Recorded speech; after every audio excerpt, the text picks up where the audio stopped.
and welcome to Talking with Famous People.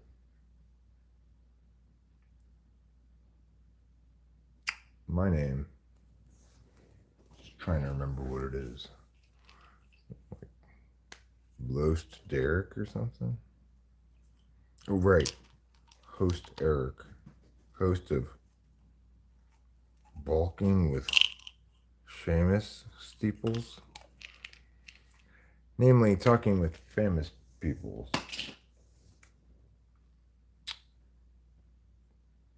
Let's accomplish something. Well, what do you want to accomplish, Eric? You might well be asking. Hi, Daniel Berry Sports Highlights. What's up is I'm planning to accomplish a little something. I'm not sure what it might be yet, but we'll find out. I'm confident it'll be something.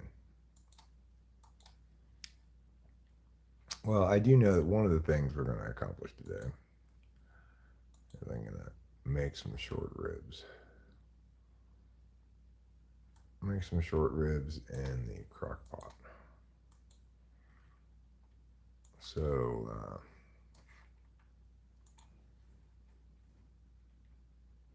that's probably first on my list of things to do. Then I might make some lunch because the short ribs in the crock pot obviously are going to take a long time to cook. Um,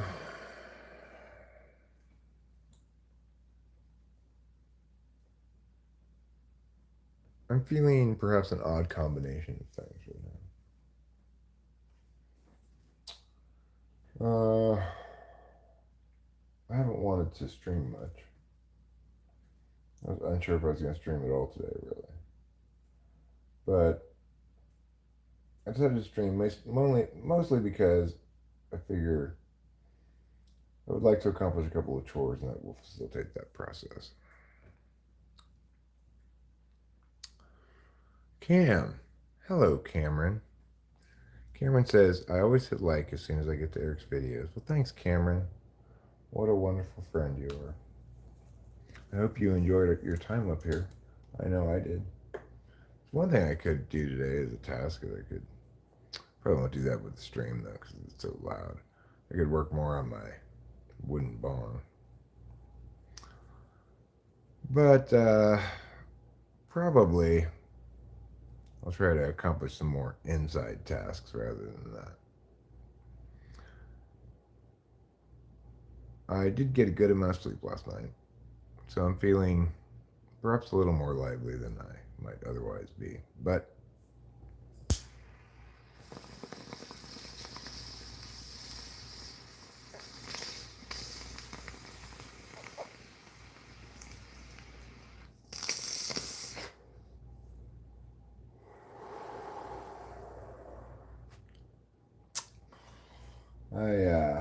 I did eat two of these things,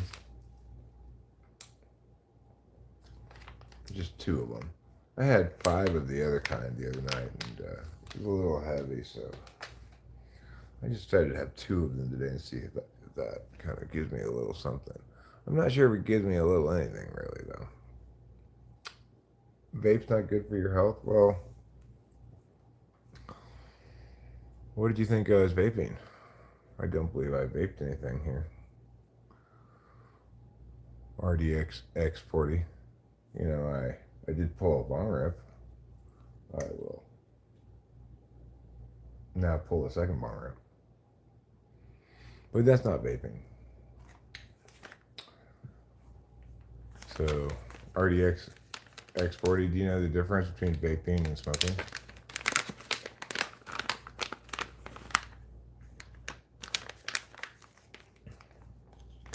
No? Okay.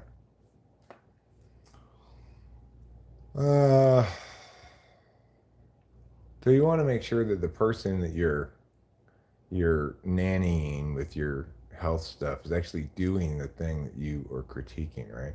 Like if I were to tell you, if you were to tell me like drinking alcohol is bad for you, well, you want to see if I'm actually drinking alcohol first, right? Before you say that. Or if I say, making random statements without checking first is a bad idea. I want to make sure that you are, in fact, making random statements without checking first. It is a bad idea, and that is what you're doing, but whatevs. Just as you are not going to, just as I am not going to listen to you, you are not going to listen to me regarding such matters. No, it's a bong. It's a water pipe. No, there is a difference. Vaping is different than smoking. For example, if you vape nicotine, it's different than smoking cigarettes.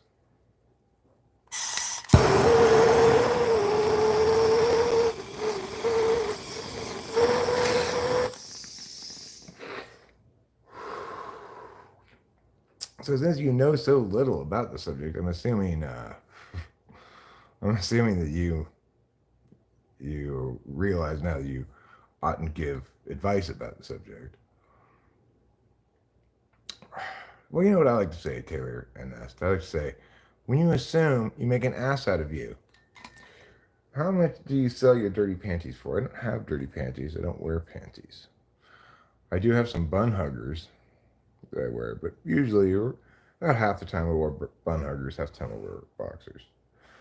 Violent Dragon. Hello, how are you? And how do you do? Would you like to know what we're going to accomplish today? What in the Uncle Scrooge? I'm no Uncle Scrooge. You know, Merry Christmas, everyone. I'm in favor of Christmas. I'm doing quite well, actually.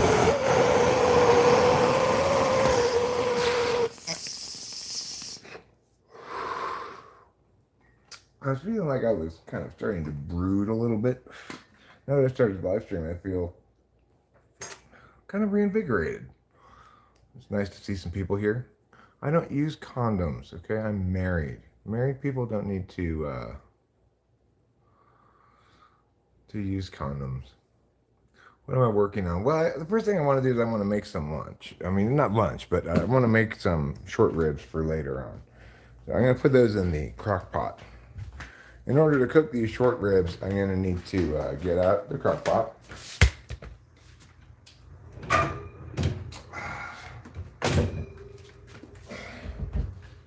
And then I'm going to a lid. Here's the lid. All right, now let's raise you up so you're not just looking at my crotch. That's not necessary.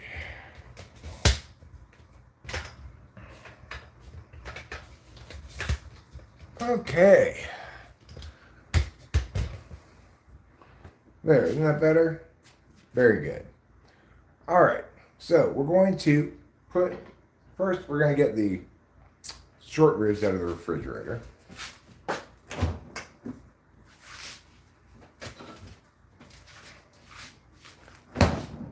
And we're going to put them into the crock pot.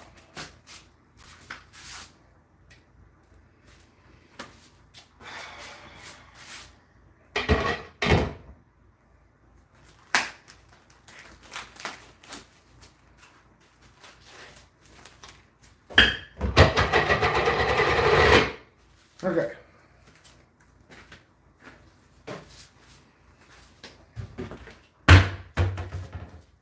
Next, we're going to get a can of beef broth. Beef broth right here. You dress like you're homeless. Can you not come up to present time with your wardrobe?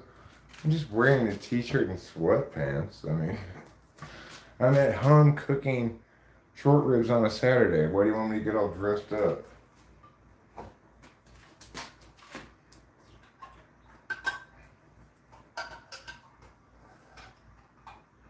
All right. To open this thing, it's good to make 2 holes with one of these things, and then you can pour and won't glug, glug, glug.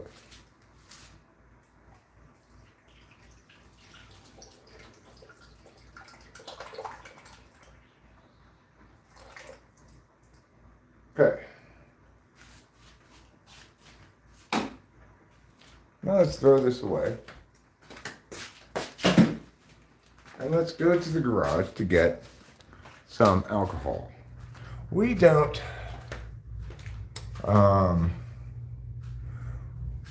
We don't drink alcohol around here, but we do use alcohol in our cooking. And so the consequence, since we don't drink it, we do have alcohol here in the liquor cabinet. And I think what we'll use for this is red wine. Could use red wine. We've got some butterscotch liqueur here. We could use that. Hi, Tony Stark. We're cooking, hello Lipo, hello Boba Fett, hello Chris and Teresa Frank, who says, you're not supposed to wear tux in the kitchen making dinner. Good point. Good point, Chris and Teresa Frank. So I think we're going to use this red wine. Could just cast the rest of this Maker's Mark.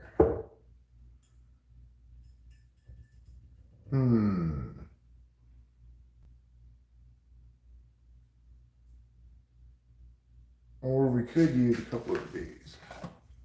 Let's go with a couple of these. Guinness. This will be good.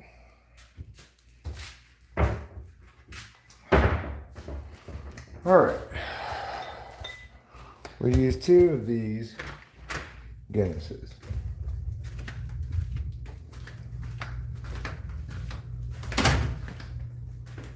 Maybe we'll only use 1. I'll look at it. It's time now to wash my hands. Because now I'm going to start parts of this process where I actually touch food, potentially. So at this point, I need to wash my hands. I'm going to wash them first with water. Then I'm going to soak them with soap. And then I'm going to rinse the soap off with more water.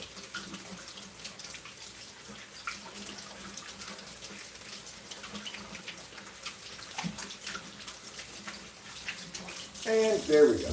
Clean enough for government work. All right.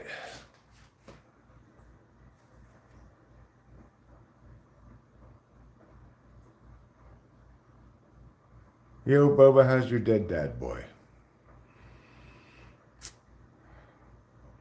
Oh, you're intoxicated on alcohol? All right, so no, I don't drink alcohol. That's why I'm not pouring my non-alcoholic beer into here, right? Because I will drink that. This is just for guests. All right. I'm thinking one of these might be sufficient. I'm going to leave this here for next time I need some kind of alcohol. All right. Now I'm going to touch the food. I'm going to move these around so that they're more optimally placed.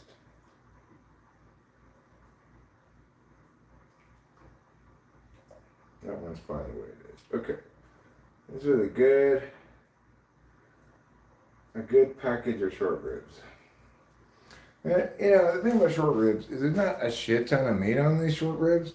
So I'm preparing these with the idea that when they're done, I will just make rice or something and put each, service each 2 short ribs or something on top of the rice. So it's like, this is like a 1 dinner meal. It's not like a normal crock pot thing where you figure you'll get a couple days worth of meals out of it. Because I'm not putting a whole roast in there. I'm just putting some short ribs. All right, we got an onion now. This onion, well, we could in theory just go like this. It's ill-advised. We have a better option. And that better option is called cutting it into smaller pieces. We just yesterday got at the store this new small cutting board. So I don't have to bring out the huge cutting board every time I want to cut something. Now, step 2 after getting the cutting board for cutting something is getting a knife. I've gotten this knife here. As you see, it's the best knife ever. It's not really the best knife ever, but it's the best choice for this operation. So I'm going to cut off this bad part of onion. I'm going to cut off the top. Then I'm going to cut off the bottom. Then I'm going to take this outer layer and meow like meow. Alright, then I'm going to throw these things away.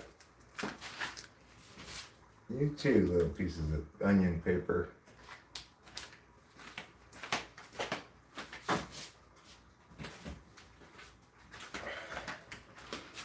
And I was smart this time. I brought the trash can back over here so that I can throw things away more easily without having to walk over there.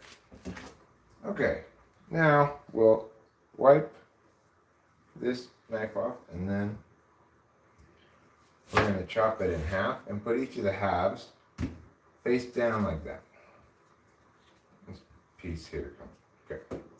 Chop this in half, and then we're going to dice.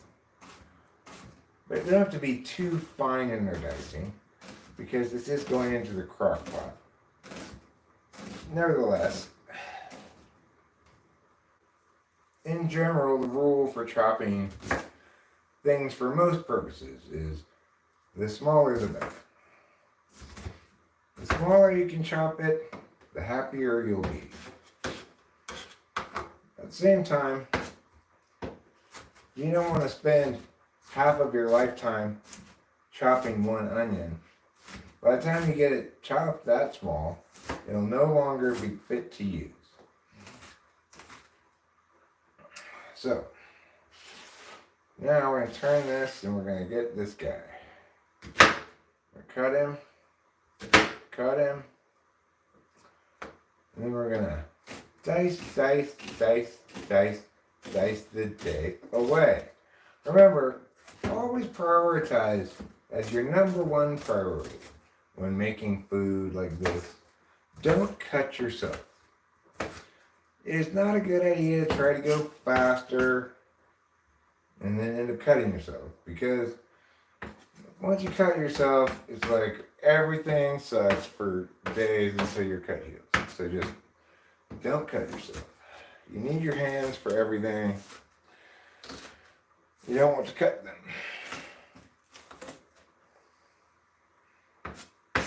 Alright, this is cut up plenty. Now we're going to take it over to the crock pot and we're going to put it inside the crock pot as per meow.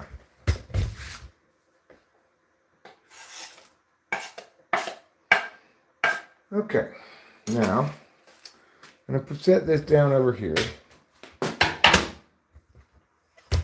And we're going to grab meow, which is garlic powder, and meow, which is onion, chopped dried onion. Yes, we just put some regular onions in. We're also going to put some regular garlic in, but we're also going to put these in.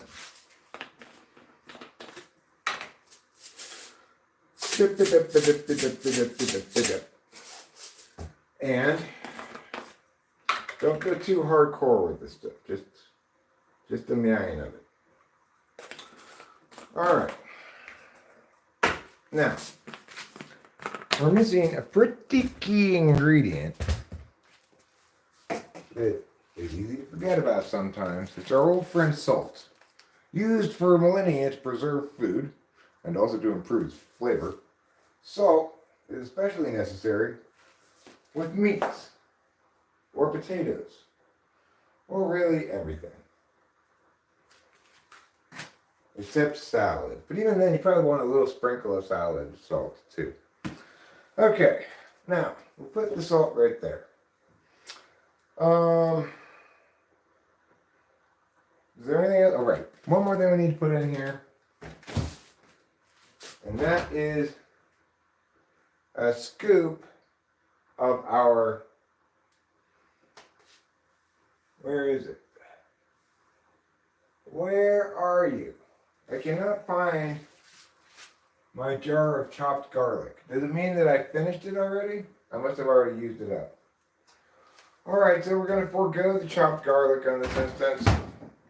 I'm not even putting any potatoes in here. We're just cooking the meat. We just put this bad boy on high. And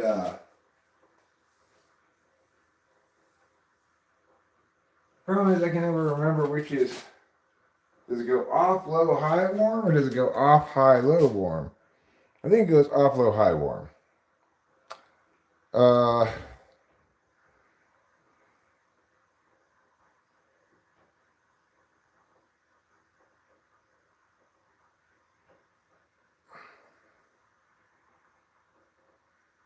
Okay. Frank's hot sauce, red hot sauce. We do have some hot sauce, buffalo sauce or whatever.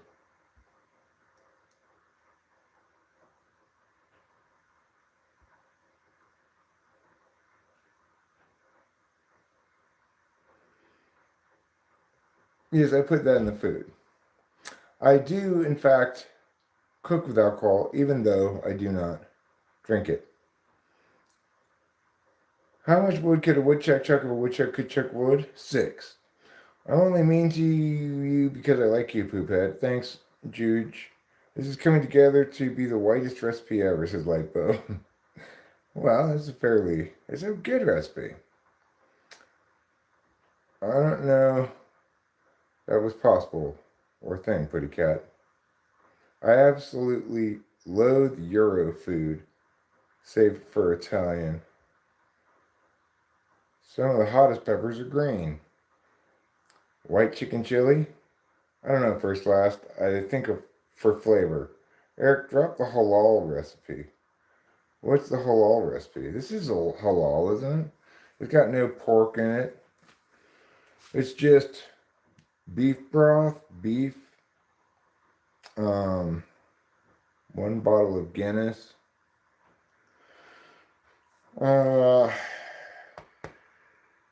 salt, garlic powder, onion, chopped dried onion. That's all there is in it. So, oh well, it's like the whole point. Like, but I don't consume alcohol, right? But when you cook with it, it burns away the alcohol. So there won't be any alcohol in the food when it's done.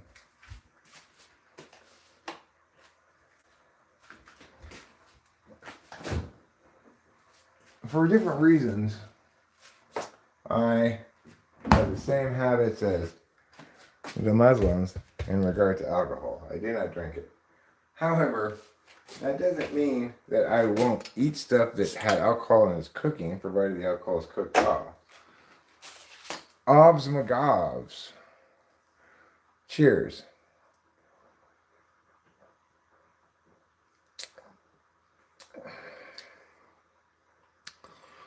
You aren't allowed to cook with it. Do Muslims smoke weed?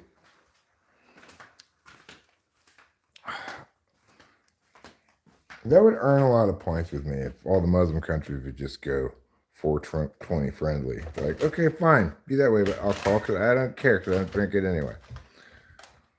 But you know, if all the Muslim countries were 420 friendly, maybe I'd want to go there and visit or something, you know.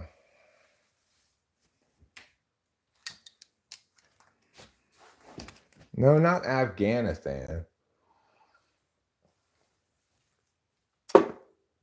I don't know, maybe UAE, Qatar, Kuwait, someplace like that.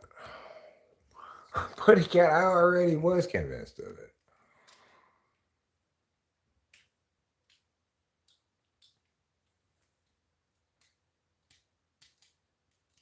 But you know, it's like I can't go to lots of places because I don't want to go someplace where I don't smoke weed.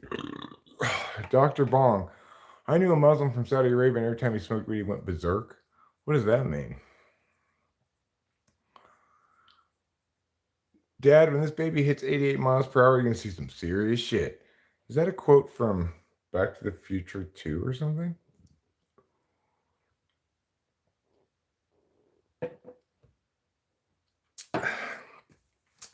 It's kind of insane that so many places still have um, weed being illegal, you know? Like, how did that even happen? It's so harmless compared to alcohol, but alcohol is normalized as fine and marijuana is considered bad. You know, it's like you can go to jail for a seriously long time in like Singapore for just having weed. It's weird. Weed is punishable by death in Spain. I doubt it. Is it really? It's so insane.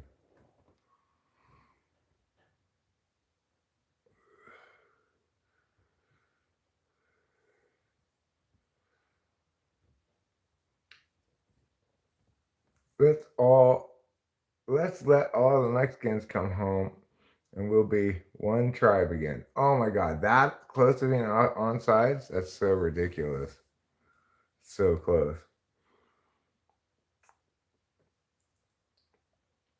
I don't know who the Spanish fascist was. Eric, I know you do not want to vote, but you really need to consider voting to keep Biden from winning. Yeah. I mean, I don't think it's going to be a problem, but yeah, fair point. I mean, I knew it already, but you know, like Reuters had this panel of undecideds that they had assembled who almost unanimously said that the debate swayed them from undecided to Trump. That clearly Biden's not mentally fit to do the job. You have to pee again for the bazillionth time? Well, Cassius is just resting his little body on your bladder.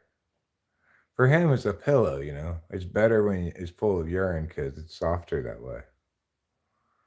Putin, Putin, Putin, Putin, Putin, Putin, a Putin, Putin, Putin, a Putin, Putin, Putin, Putin, Putin, a Putin, Putin, Putin.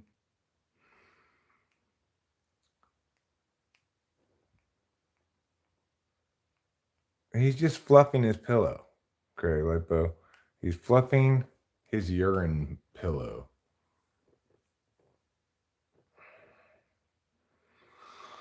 Carlos Pava is watching Ancient Aliens. All right, so after I pull a couple bowls here,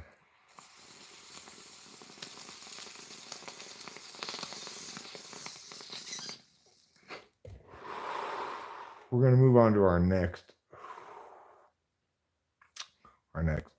task. Yeah, Putty Cat. Well, I think everybody. I don't. I mean, I think that there are few people who are. No, Pedro, Pedro, Pedro, Pedro, Pedro, Pedro, Pedro. Pedro, Pedro, Pedro, Pedro, Pedro, Pedro, Pedro. I don't want you to just repeat the same name a million times.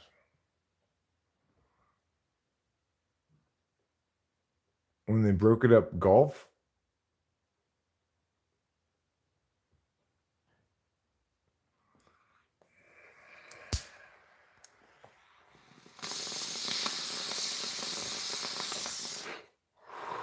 I mean, I think Trump's going to win the election. I might even vote for him myself.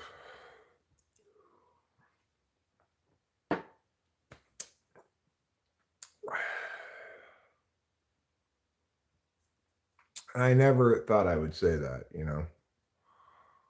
I never thought I'd say, I mean, Newsom's, fuck that. Newsom, I'm not sure who Whitmer is even. But I'm sure there's somebody very important. Very, very important person, I'm sure. Okay, the athletics are on. I'll put that on the TV in the background, but I've got a little bit of a bad news for you. We're down 3-0 in the bottom of the fifth inning to the Arizona Stinky Backs. I don't even like Arizona. English or Spanish? I can speak a little Spanish. Hablo español. Hay demasiado chupacabras en este pueblo. Tu pueblo es este pueblo. Y me llamo es juez Don Rico de Taquiendo de Femios de Bibliobles. Verdad. También.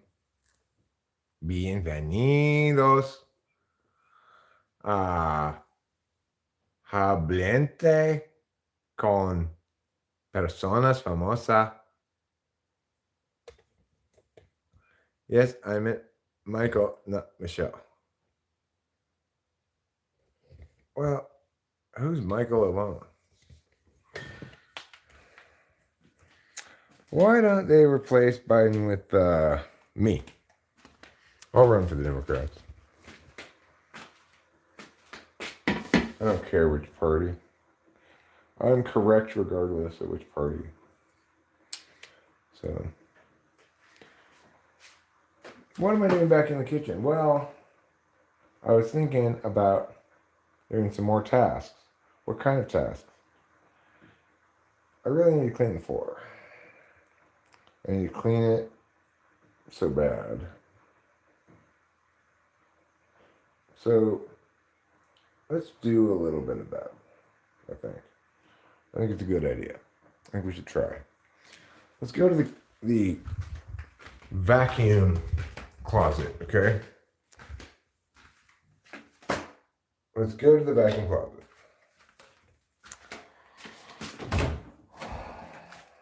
Let's get this. Maybe we should get this one. All right, so we're getting one of these dustpans. This dustpan, the dust goes into the pan, hence the name. Next, we're going to get a broom. Brooms serve to sweep the dust into the pan. This is a two-tool operation, and our end goal here is to get large pieces of trash into the trash can by the dustpan, thereby paving the way for mopping. Oh my God, Eric, are you serious? You're gonna mop? What's gotten into you? Good question, everybody. Good question. I am inspired to get something accomplished today. Inspired by what? Inspired by whom? Inspired by you, good friends. By the possibility of being alive today in this moment here and now with you, exploring the wonders of friendship and accomplishing things together, figuring out why it is that we suck so bad all the time.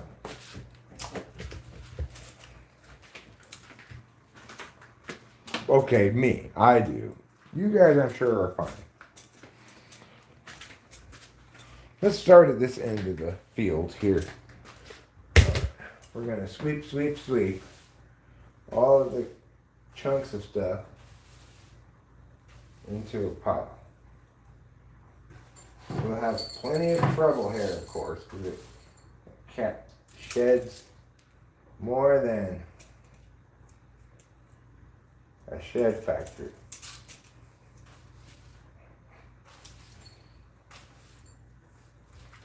Shed factories are known to shed, of course,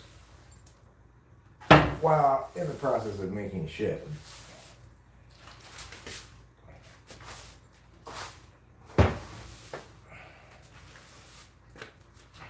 These sheds spur like waterproof rubber sheds rain. Alright, now that we've gotten a fair amount of objects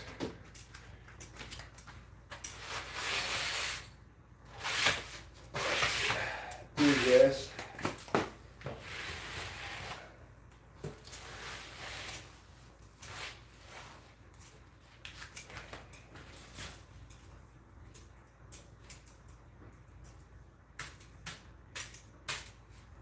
Okay. This is not exactly optimal. I'm inclined to just get the vacuum, but let me get a few more big things over here.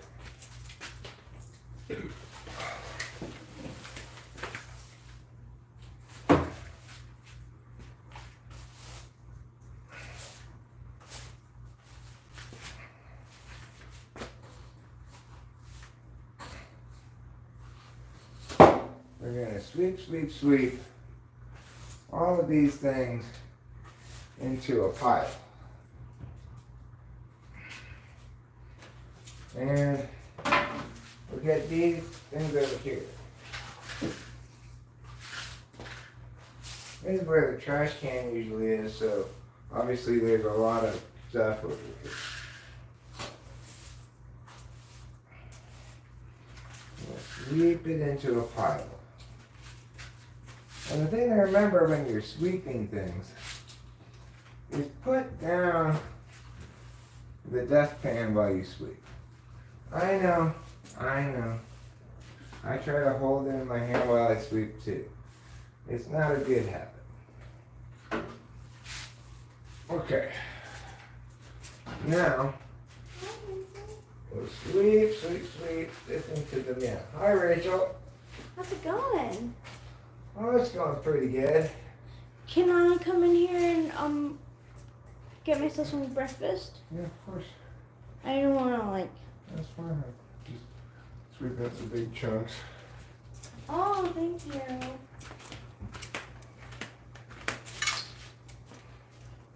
I'm thinking about maybe, next maybe I'll vacuum, then maybe I'll mop. Cool.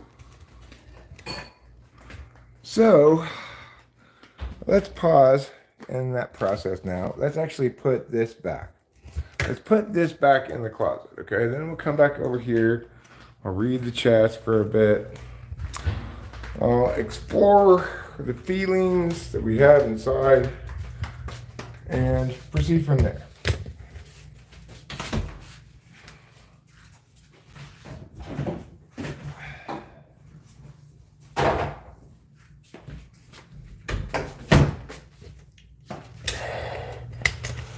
Okay.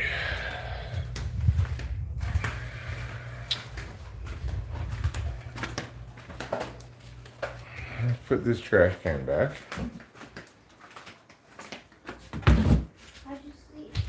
I slept very well, thank you. Good. Rachel's making herself, as you see here, a soul of burial.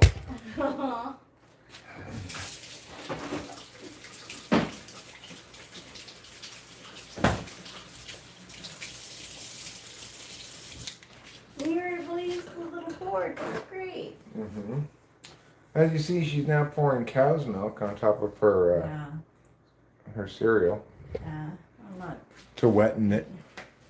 Do vegetarians drink milk? Yeah, I guess vegans don't. But I guess vegans just put water on their cereal. Really? I would guess. Maybe they just put wine on it. Oh, wine. And they're like, I have to use this because I'm vegan. But really, they're just a drunk. But really, they're just drunk. What a story. Let's see what's going on here.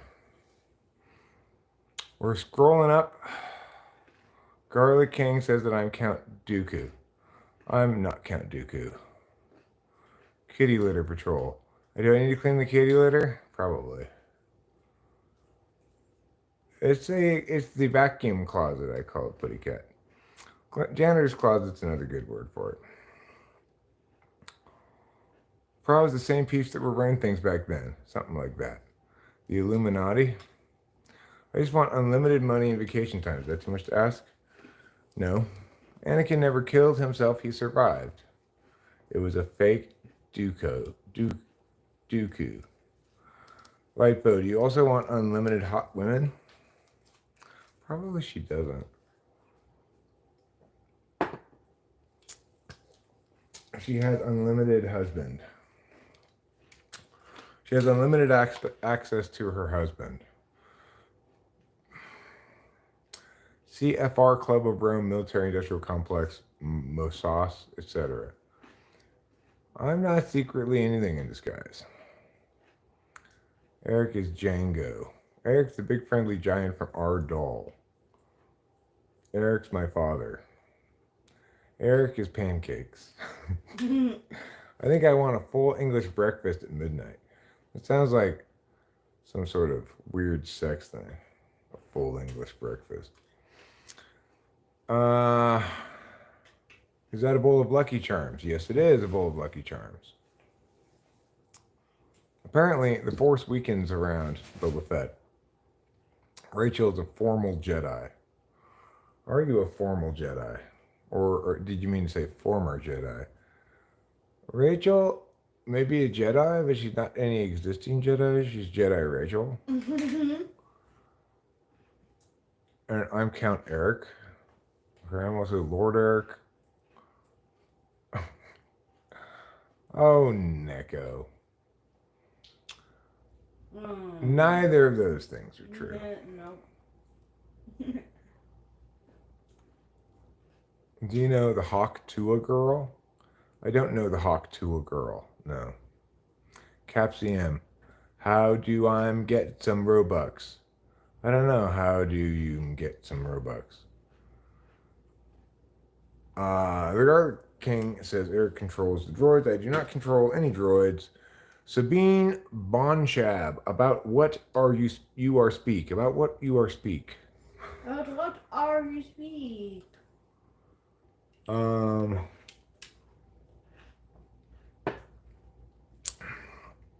Well, Neko, you said that, so there you go. Sabine Bonshab is from Germany. Congratulations on your win in the Euro Cup today. The Euros 2024. Germany defeated Denmark by, I believe the final score was 2-0. Is there a toy in the cereal box? No. No, there's not. Not that I know of. I didn't fully read the box, but.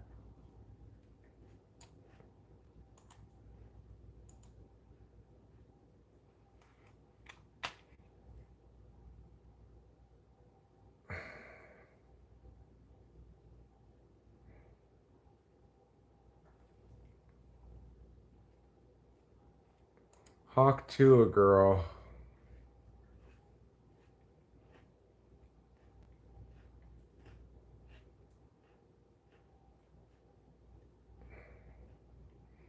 It's a graphic oral sex meme. What? Mm-mm. Why?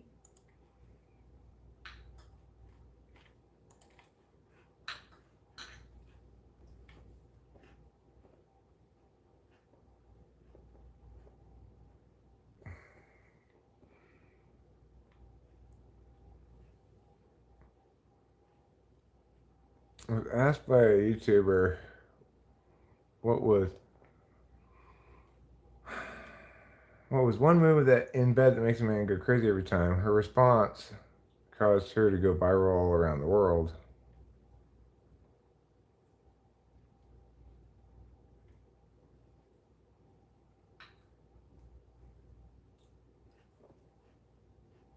I want to see this clip now. Where is it? Is it here? No. Alright, let me YouTube search it. Hawk Tua.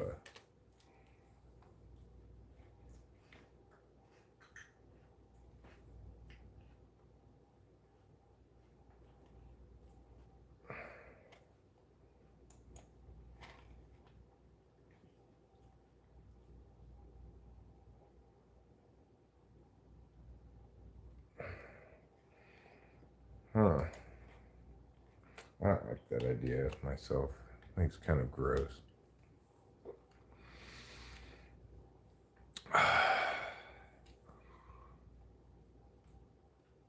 Okay, let me go up here and see what's going on. No, I have not, because I don't have any sports books near me, Buddy Cat. I have to drive for hours to go to a sports book.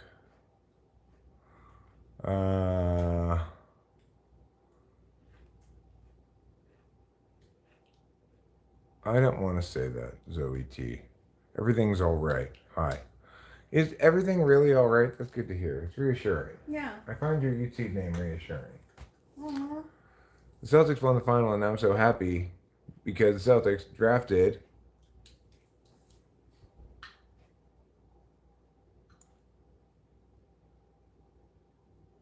Illy Ket and Duba. Okay.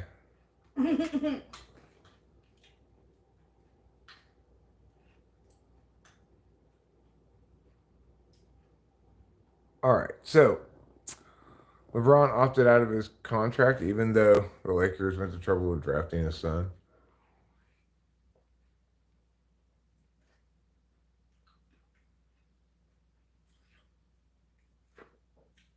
That's kind of surprising. I would have expected him to stay after that.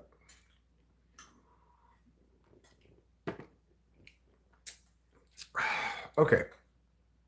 So I do want to accomplish a couple more things here today. I don't just want to don't want to just sit here and waste time. So Oh wow. LeBron James opted out of his contract with the Lakers. you know, he also says the Lakers will likely re-sign him. Oh. So he's just gonna get a new contract then.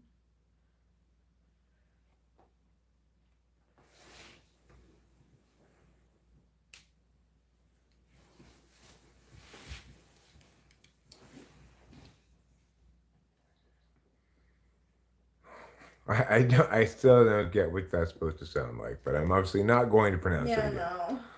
no. Yes, I have. I have food today. I am ignoring you, Garlic King, because what you're saying is silly. Okay? I'm not some character from a movie. You like yours with ovaries. What a lovely thought. What a lovely sentiment. Do you write greeting cards for a living, Boba Fett? You should. Yeah, really. You really should.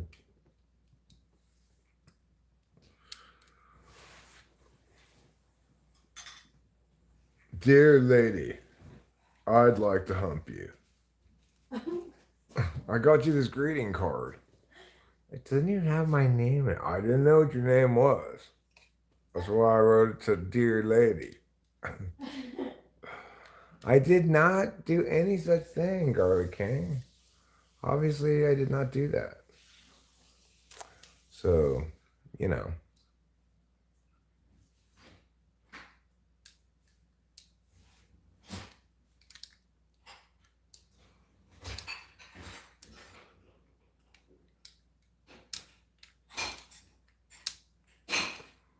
You cannot put ovaries into a man, pretty cat. They won't survive.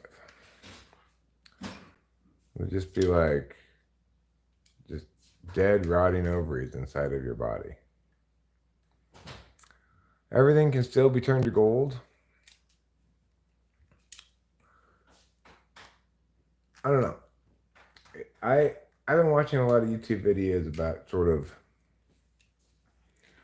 why this represents kind of a unique moment in time. So if you look at various graphs and charts and stuff of human civilization, you'll see like that. So if you look at a chart of the history of human population, the population goes from like 0 to 1 billion over all of these years, and then goes from like 1 billion to seven in a tiny fraction of all of those years, or to eight.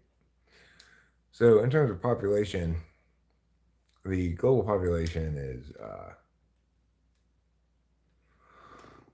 is not increasing at the rate that it was. So the the growth is slowing, but it's still growing. Anyone going to see the Rolling Stones this summer? No. I think the fact that the Rolling Stones are still a touring band might be a sign of the apocalypse. Sing a song about what people had to do in order to populate the planet. Did I hear about Islam? What did Islam do this time?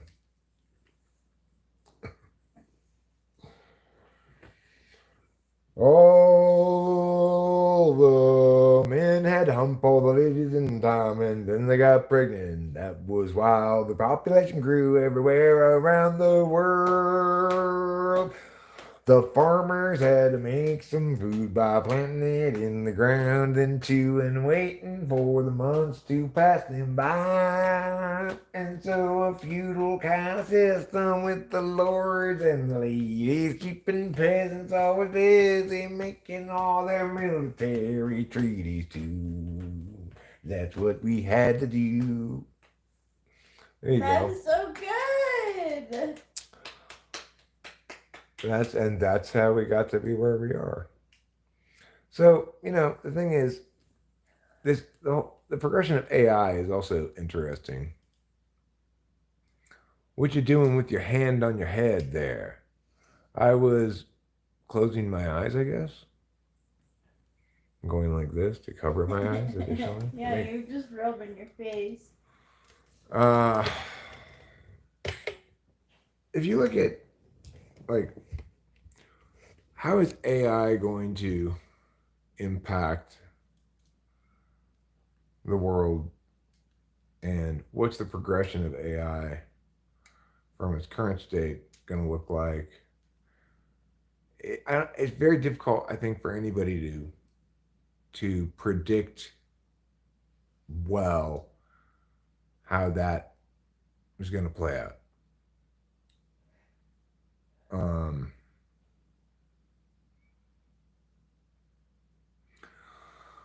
like as it stands, you've got probably a lot and a growing number of, say, Instagram accounts that are AI created, bot managed, AI managed accounts that are successful and taking attention away from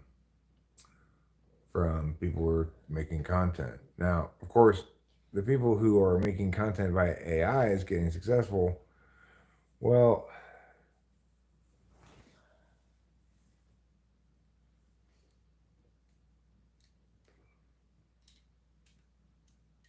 I don't know. You can imagine distinct AIs, at least the creation of an illusion of a distinct AI for each of these that engages as that character.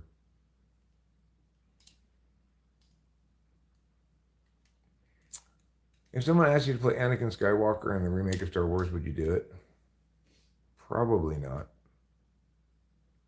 Have you seen the clips where ChatGPT is trained to flirt with women? He's so smooth, I kind of blushed a little.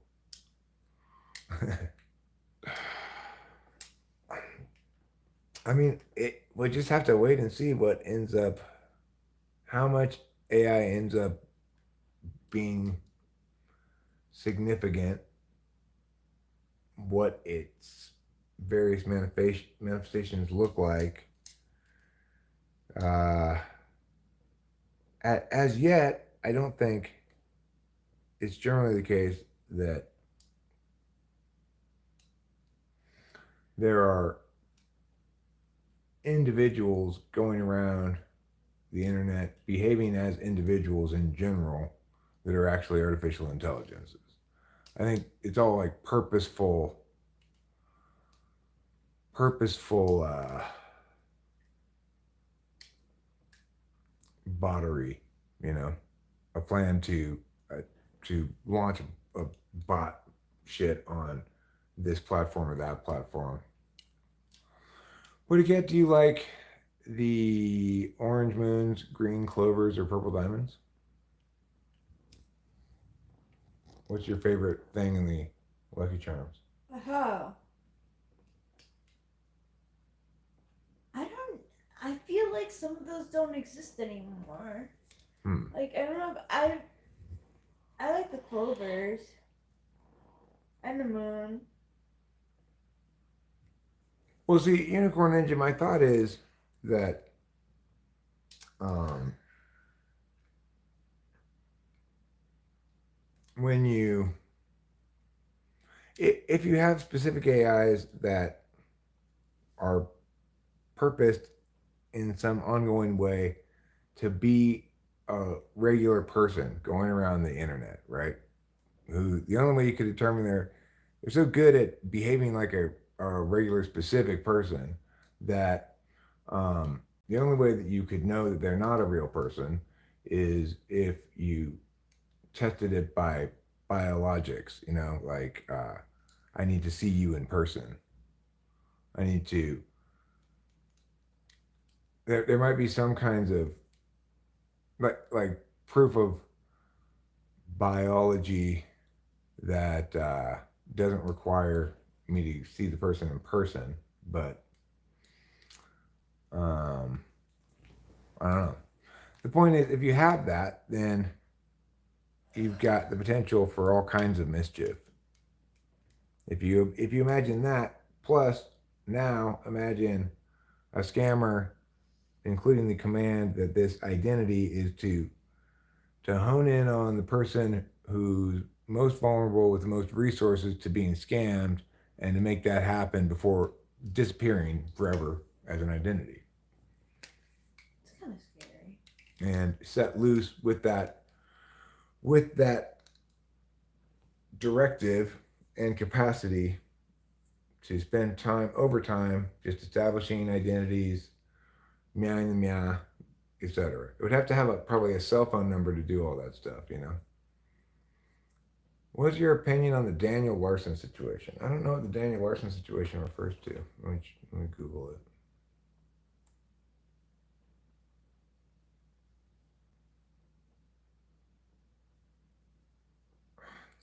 Oh my god.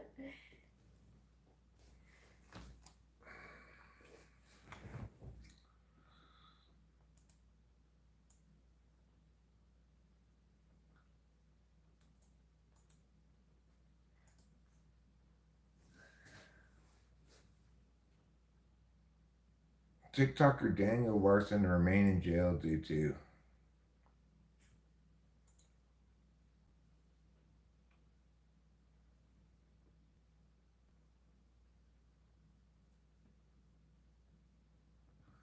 Well, I mean, you shouldn't make those kind of threats, obviously. So,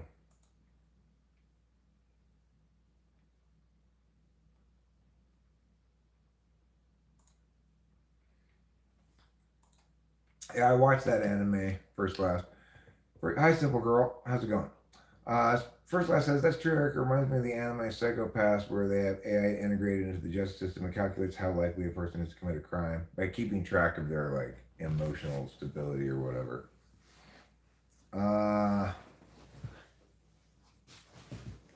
I think Eric or Rachel may be AI. I mean, that's the thing is like, at present, I don't think AI could do what I'm doing here in terms of like real time engaging with the chat while moving around in the physical space, demonstrating, like convincing me that I'm engaging with it. I don't think AI can do that yet, right? I don't think you can create a video Eric that is indistinguishable from the real one or another character of equal, like. Sorry, well, I mean, the other thing is, as AI gets more more sophisticated, I think you're going to look at history as well. So this channel, for example, um, predates AI. There's no indication that, well, except PuttyCat says actually some bots can do what you were describing. So, for example, PuttyCat, give me an instruction of which way to walk. Like, if you said walk backwards and lift your left arm, I would be able to do that while holding the camera, real time, responsive. You know, it's like I don't think AI can really do that. I think we'd be able to. If I were an AI, there'd be plenty of indications that I'm not the real me. I don't think AI can emulate me that successfully yet. Uh, Vaughn says, "Lol, what is this?" Well, right now I'm just kind of talking about the human approach to various singularities. And what a singularity is like if you've got some some curve that's I think it's called a hyperbolic curve, where it doesn't just go like first one, then two, then four, then eight. It goes. It also goes one for a year, two for 9 months, four for 6 months, eight for 3 months, 16 for a month and a half. So it gets faster as it doubles, right? That's called hyperbolic curve. Hyperbolic curve at a certain point reaches if infinity or equivalent thereof, and that point is called singularity. So the thing is, for a while, population had that kind of hyperbolic curve, but the growth rate is slowed. So in fact, it's showing itself to be the kind of system that's not subject to that particular math, right? Not indefinitely.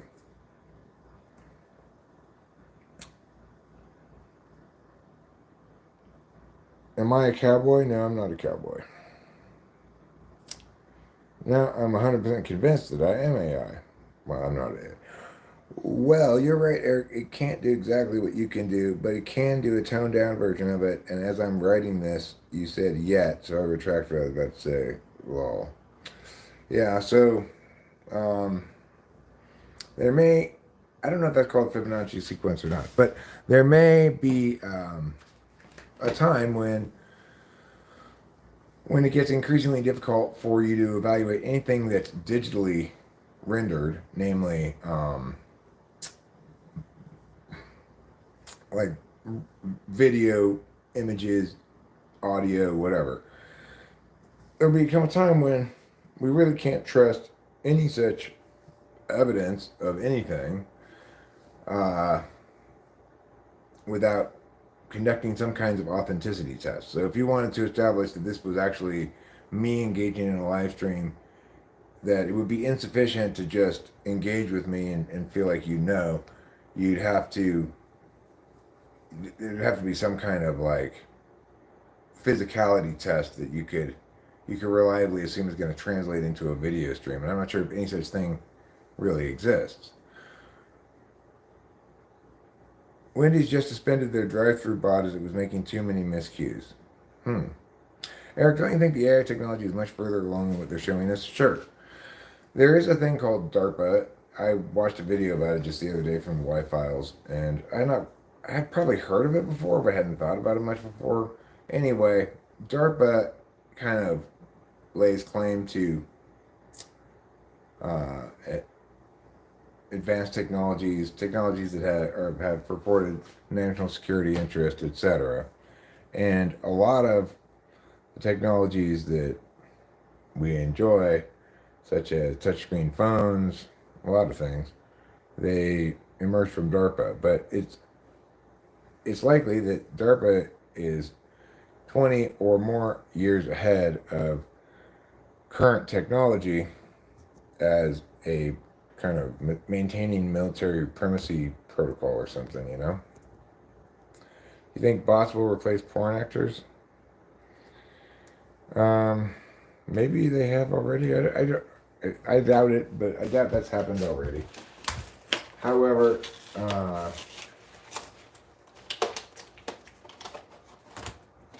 actually heard that Cat's mom is the porn actor. who? Pretty Cat's mom. Whose mom? Pretty Cat's? Putty Cat. You said Putty Cat's mom was what? Replace the porn actor. Oh, good point, Rachel. Sorry I took so long to understand. You normally don't make those kind of jokes. I was like, what are you saying? Rachel said. Well, she likes to go out and give lectures. Rachel says actually Putty Cat's mom who replaced the porn actor.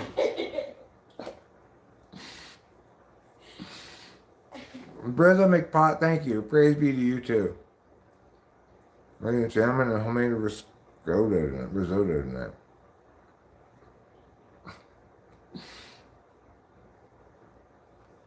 It's so unlike Rachel. It took me a while to process it.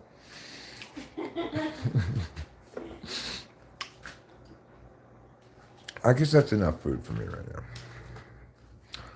All right, so I was gonna do some more. Her name was Pussycat.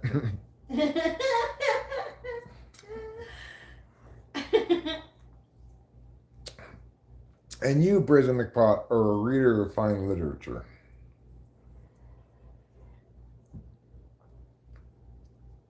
Big Dog is making salmon and homemade risotto tonight. Rachel with a slam dunk. Yeah. Somebody get Putty Cat some aloe, or at least his mom. That's the thing. They think that she, when she came onto the porn scene, instead of like, traditional style porn or whatever. I don't know what traditional porn is, but she decided to like give lectures on sexual health and stuff. Yeah. Yeah. Unpick that. So basically she replaced porn actors and actresses with scoldy but well-intentioned lectures. Yeah. And that's where people watch now. When they go to Pornhub, they watch that. Well, bend me over and call me Sally. I heard the story last night about a 5-year-old who has a girlfriend whose girlfriend got jealous because she saw a note inside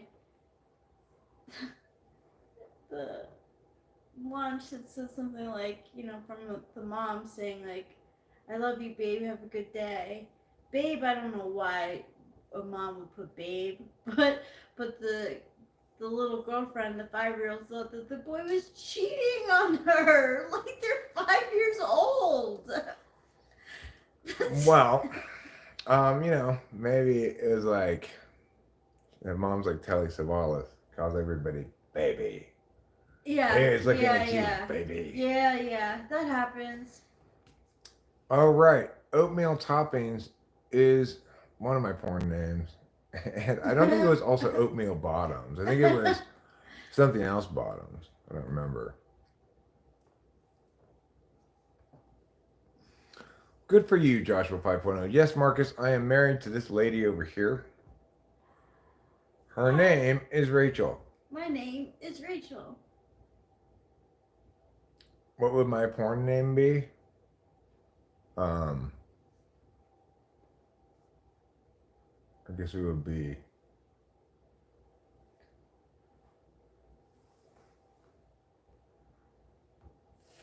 Verdant Jiggles.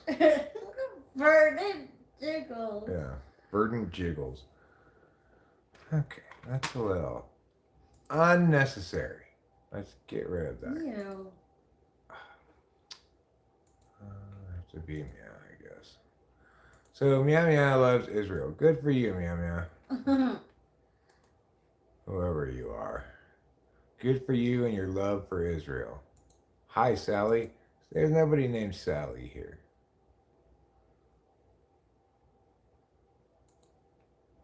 Does the name Lapalosa have anything to do with lapis lu? No, first last. It means hairy woman. But I assure you, Rachel's not a hairy woman at all. Thank you. She's quite dainty in all of her aspects. Oh, thank you. I love you.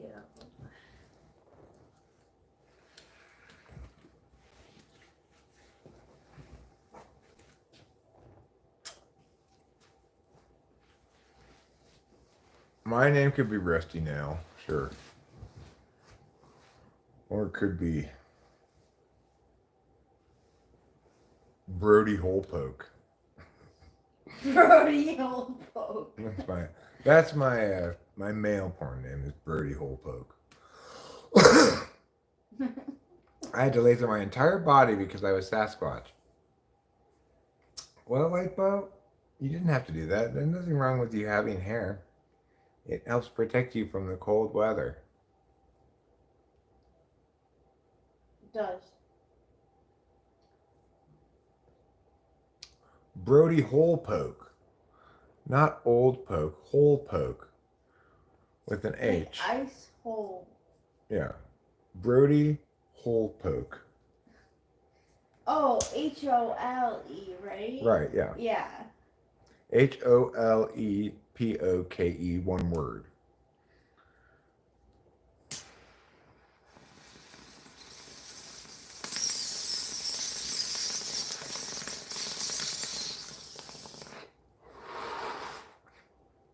Delicate Flower is not a bad porn name for Rachel, actually.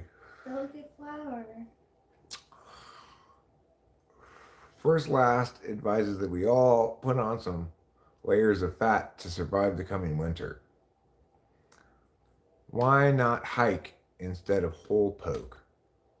Hike? You want me to go hiking? No, unicorn. No.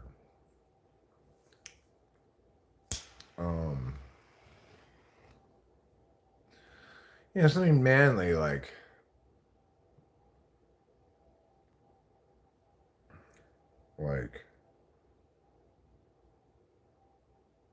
stiff rod steel cock or something.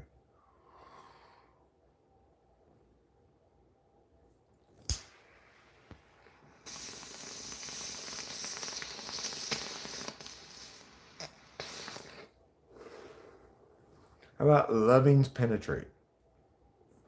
It's not a bad porn name for me. Brute Old Spice? Brute Old Spice, I don't hate that one. Squirrel Nuts? No. No, Shimmy. Squirrel Nuts is not my name. Oh, Oakland Athletics. Oh my god, the ball. You just keep oozing. Like your wounds are oozing. They usually say take your middle name and the street that you live on to make your porn name, but I don't know, that would make... So I'd be Christine Snyder Ridge. Snyder Ridge Road, yeah. Where is the soccer? Isn't there supposed to be soccer on right now? At 3 o'clock? El fútbol? Let me look at this now. Let's see. Is that coming on today or no?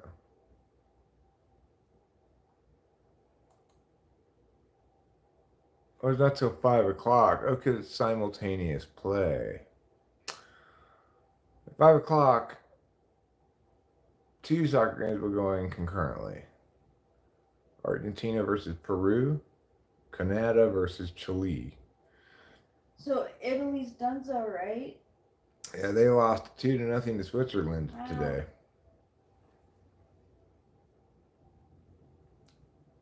Angry Squid Eric is asking what his porn name is. Chip him hunk? Angry Squid. I'm talking about my mini porn names. Such as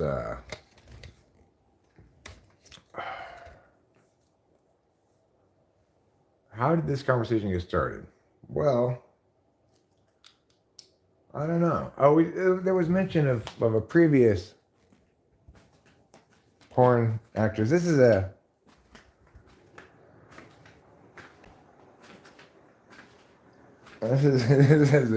scene I envisioned one time where two ladies who don't really understand what pornography is come to participate in a pornography movie.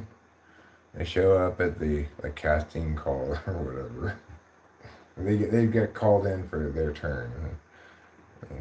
The one lady comes in and comes, "Hi, my name's Oatmeal Toppings, and I want to be in your movie."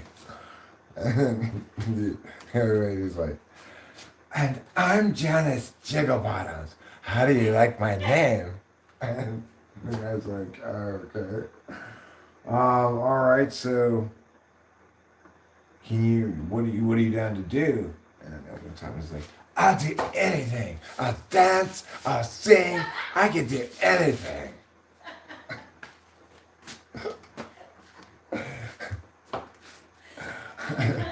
Janice Jigglebottoms is like, "Want to see me mime?" And, cut to them being outside again, and the lady's like, "Why didn't they take us?" I think it's such a perfect. Yeah. That's a Saturday Night Live skit I've got there, I guess. Yeah, it is. Along with this I Am America skit. I need to see that. For those who've not heard it before, the idea for This Is America is a skit where they're going to film a commercial for diversity. And the idea for the commercial is get people of all different ages, walks of life, everything, and have each of them say, "I am America." And so the director says to the casting guy, "Okay, so go cast me some diverse people. When I come back after lunch, I want a real diversity in the room." So I cut to after lunch, and the director's about to go in to this room outside of which the casting director's waiting. And then passing in front of them is a guy in a wheelchair who's got Stephen Hawking's disease. And seeing it was me, they get past, and the director's like, "Great, you got some real diversity here." And then he opens up the door to the conference room, and it's full of all people who have Stephen Hawking's disease.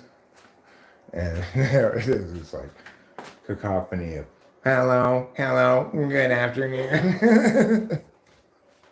and the director's like, "Barry, can I talk to you for a second?" And he's like, "Yeah, what's up, boss?" And he's like, "I was hoping to have kind of a lot of diversity, How much diverse do you want these people? They can't walk. They're stuck like this. They have to use the talking thing." Oh my god! And the director's like, I "Oh." should not be laughing. And then they cut to the finished commercial. It's just a bunch of these Stephen Hawking guys in a row, all going, "I am America." Oh, no. That's my other skit idea.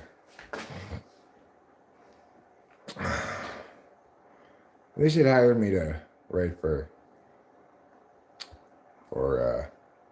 Saturday Night Live.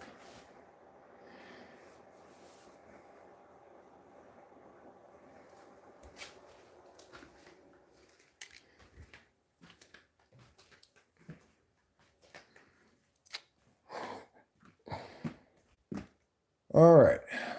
So, I was gonna do something right. I was gonna vacuum a little bit. I kind of need to eat some food. All I've had is just one of those little pastries to eat since I got them out today. Let me just have a couple of these.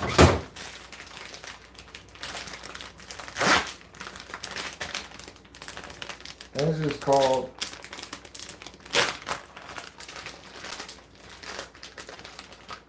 the most convenient lunch of all.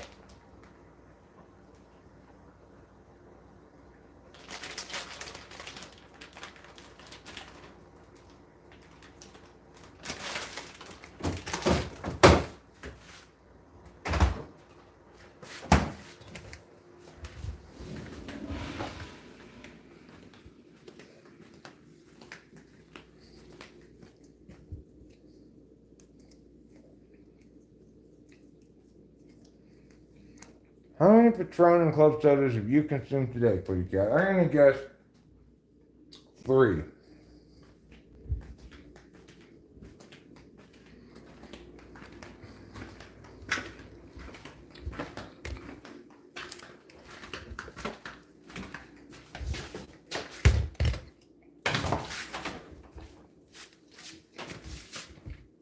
And here we have the wonderful world of the vacuum closet.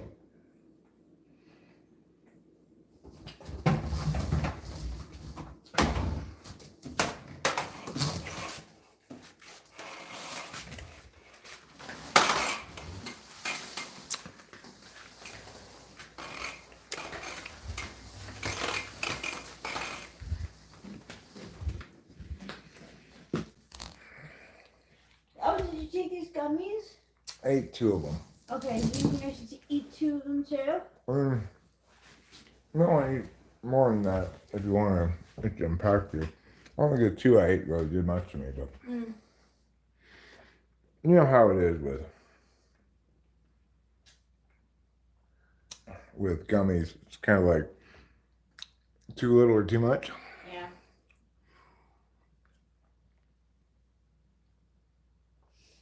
Barat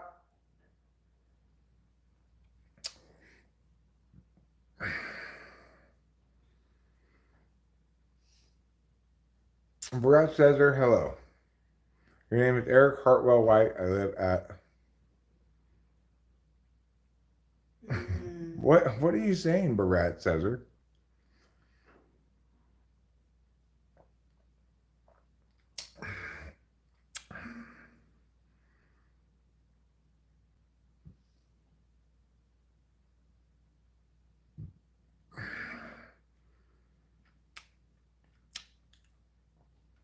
Hi, Samantha Donaldson. How are you? I'm about to start vacuuming. Because why? Because we're accomplishing things today. One of the things that we're accomplishing is vacuuming.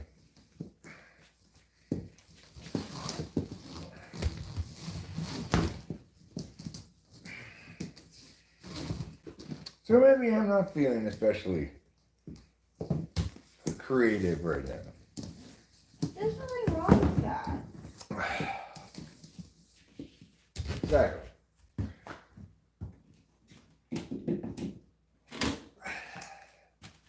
Like, just because you haven't been actively doing things like artistically means that you'll never get back to it. I mean, you're in a different part of your life right now. I feel like there's other things you like. It's not gonna go away.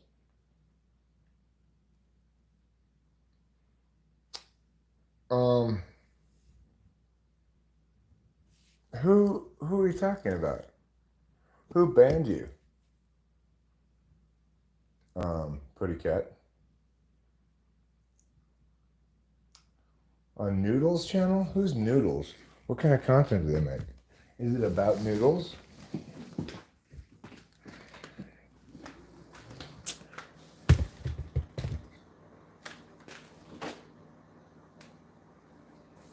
Alright. Let's do a little vacuuming. Because as the famous guru Confucius once said, into any life, a little vacuuming must fall.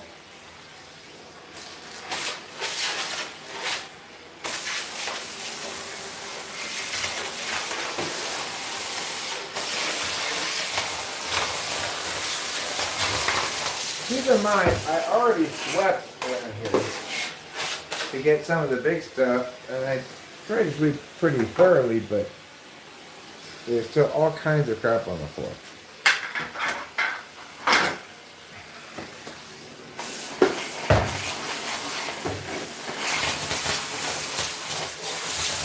We're going to try to vacuum it all up with a vacuum.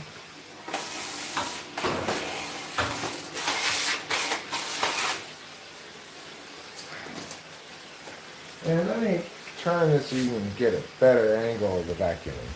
I want you to be able to see all the wonderful vacuuming action that I'm going to be performing.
Okay, I got myself some more slack. Now, let's get you in on the action.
Okay.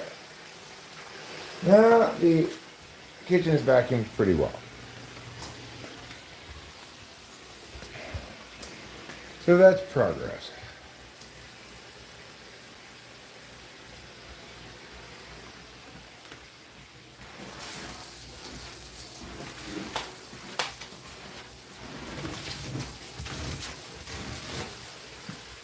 Gonna get a little bit of the obvious stuff on the carpet.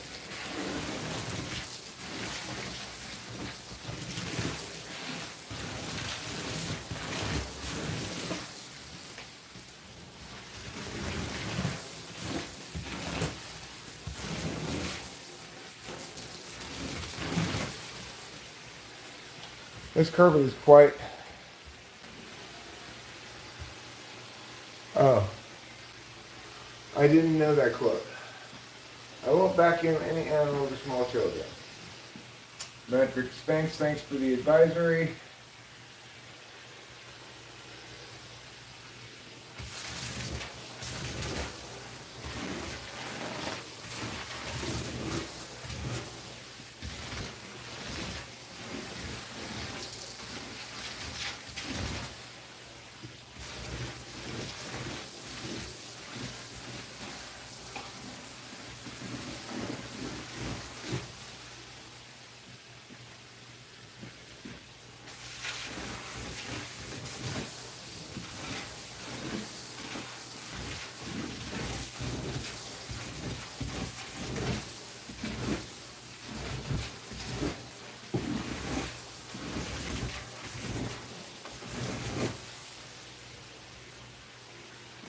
Okay, well, a little bit of living room vacuuming is kind of a bonus.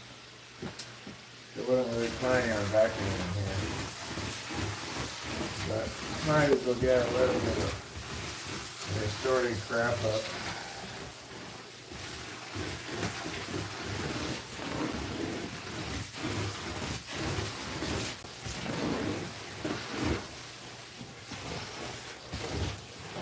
That.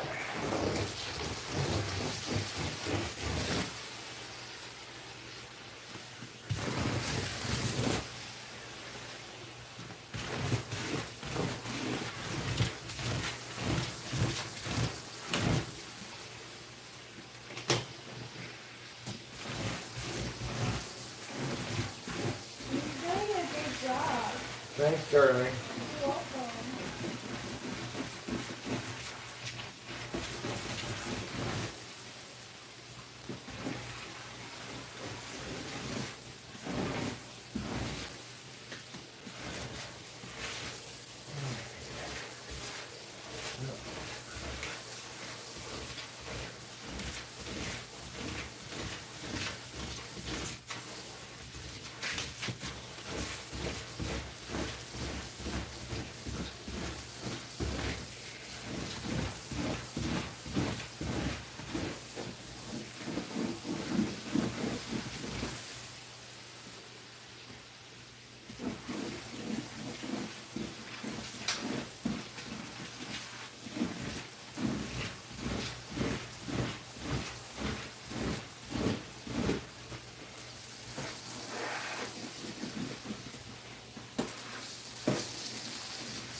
That'll do for now.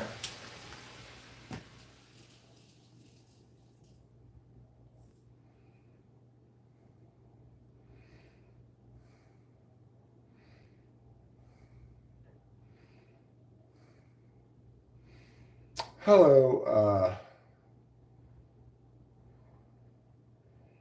I'll just scroll up, hold on.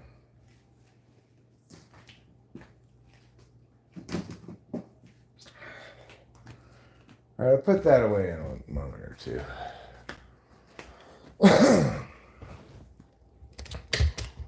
Let me set this down.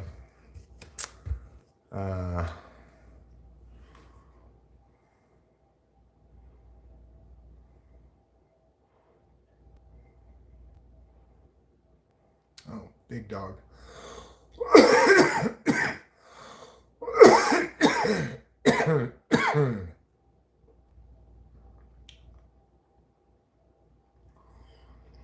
I have to see this Noodles person. Who is this Noodles that you guys both go to their stream?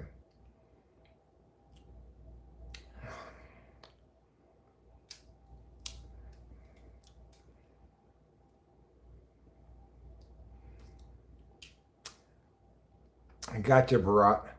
All I can promise you is the boys in the hood are up to no good. Mr. Barkley's holding it down. Michael's got a dribbling round. We're setting up the tag team, the A team. The boys in the hood are up to no good. I see.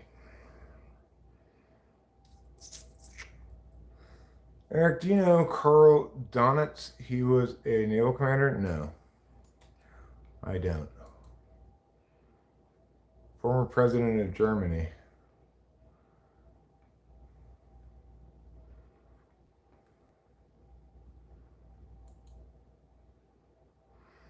He was briefly the head of state after Adolf Hitler.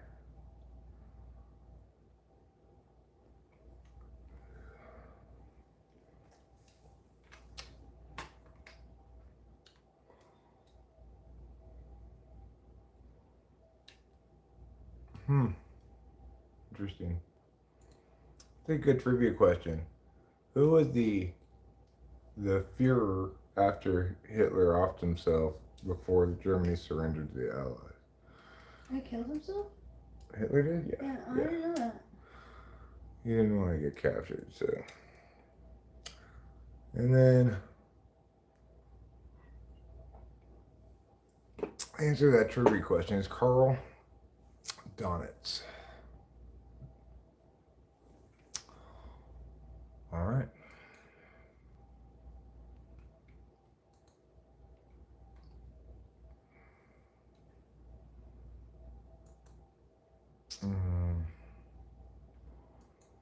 Have I gotten enough done, or should I complete my task before I stop streaming?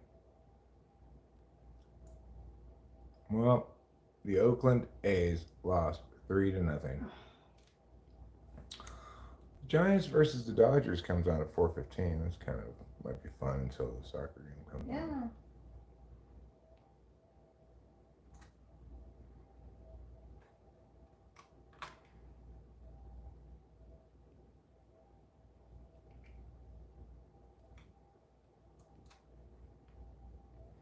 I love that when I left the live last, we were talking about porn names and never doing trivia.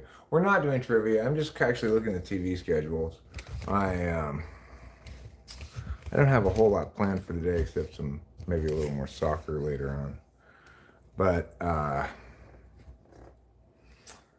I'm kind of going back and forth as to whether I want to mop the floor or not before I complete my streaming. And all allies started war to Ottoman Empire in 1914. It's a really interesting story.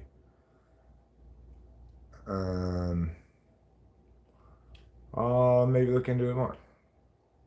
No, Boba Fett, don't be gross.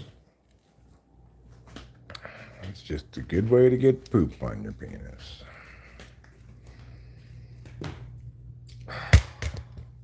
This cat here. Pick it up with my hand. It's such a big chunk of it. I want back in it. Put it in the trash can. Oh my gosh, is that from trouble? Yeah.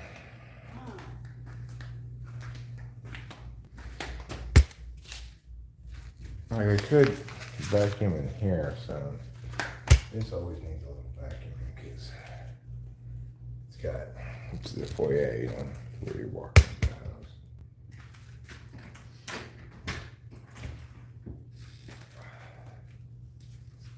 Put the trash in here. Okay.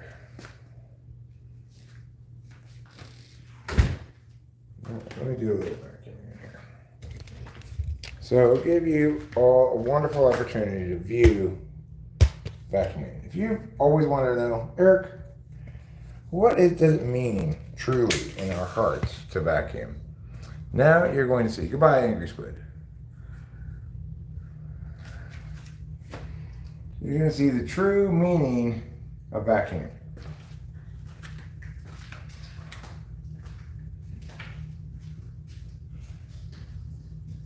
But before I show you the grooming in the vacuum, I'm going to need to get a different attachment for my vacuum.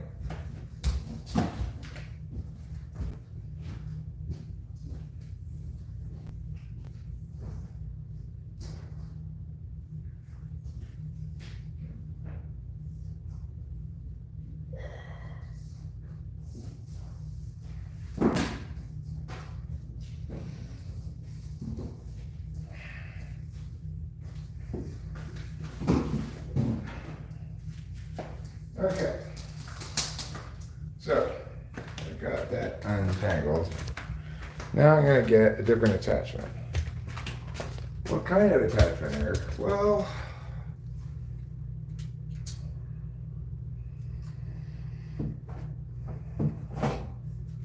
let's go with this one to start, okay? Let's try this one. We'll see how it works.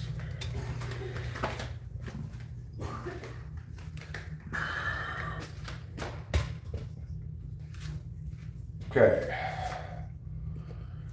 If you were to ask yourself, say yesterday, the day before, what do I want to do on Saturday afternoon? The answer was then, as it is now, watch someone vacuum this foyer. You made a good decision, and you're spending your time well.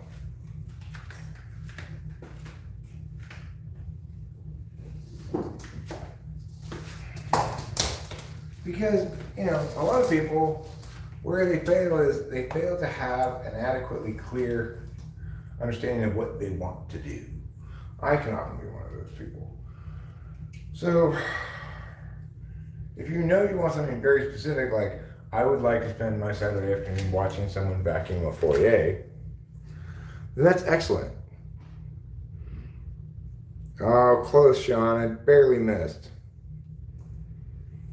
Yeah, Biden did not do well in the debate.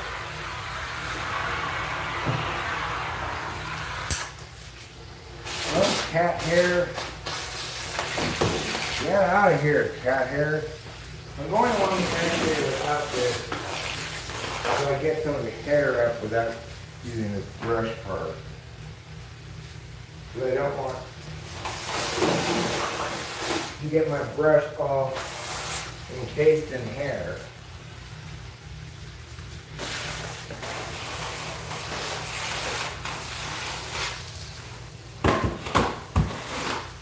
I'm going all on the edges here to get all the cat hair. A chance to blow all over the edge. Okay, now I can attach this and accomplish this.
Now I'm going to vacuum like this.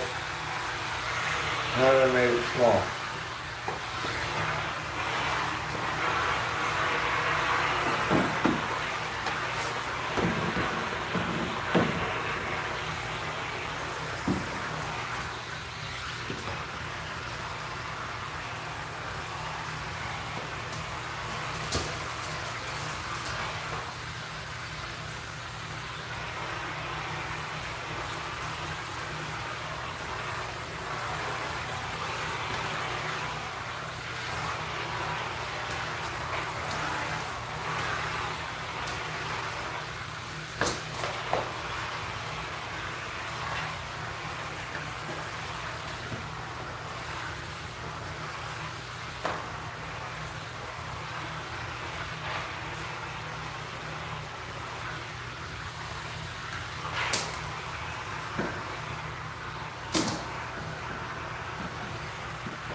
Okay.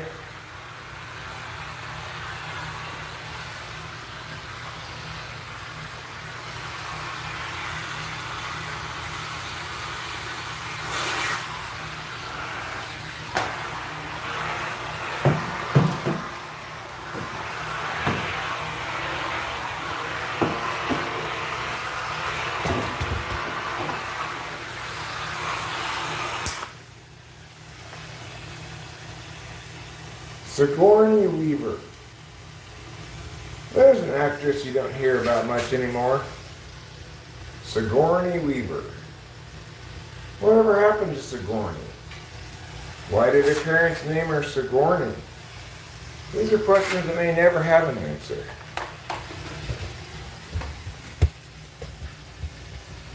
Was she mad about being named Sigourney? By Barat, by Boba Fett. Yeah.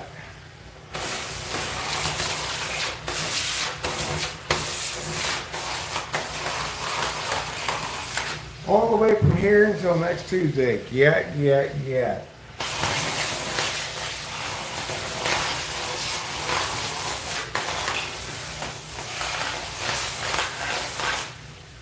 Okay.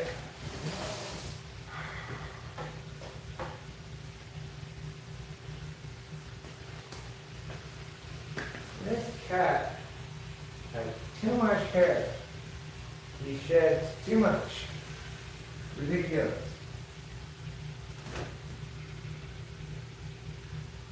Let's throw this shedding away.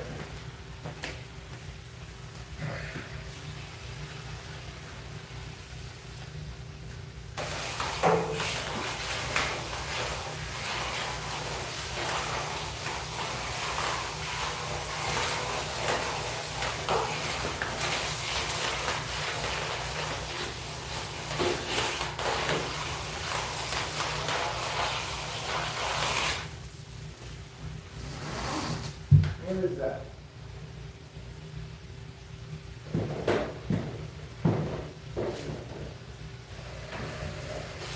Okay.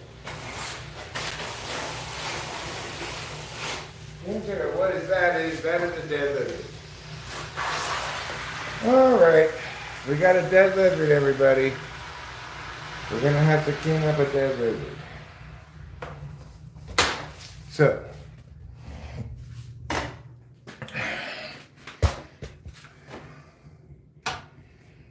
let's get some toilet paper.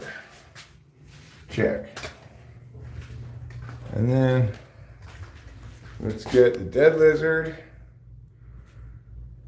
which is right there.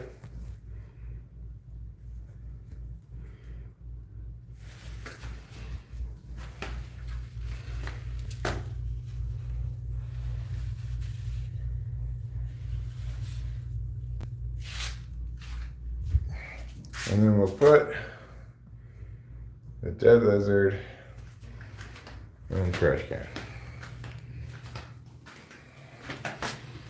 Bye, dead lizard. Okay. Alright.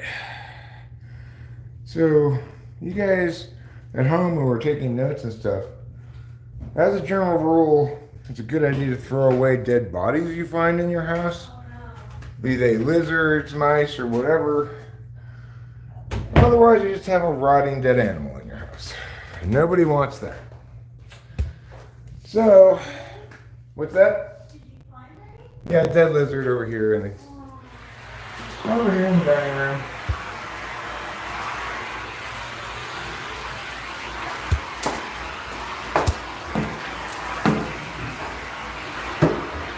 Of course, I'm sure the cats had nothing to do with it. I'm sure that lizard tore itself in half and just crawled in here to die. As the defense attorney of my cats, that's my position on the matter. We have no proof whatsoever the cats had anything to do with this.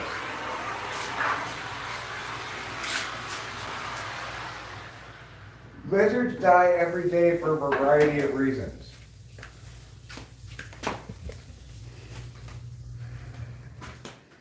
See more dead lizards in there. the other half of the dead lizard. Okay. Should have figured, you know, where there's one half of a dead lizard, there's two dead lizards over here. Jesus Christ. Okay.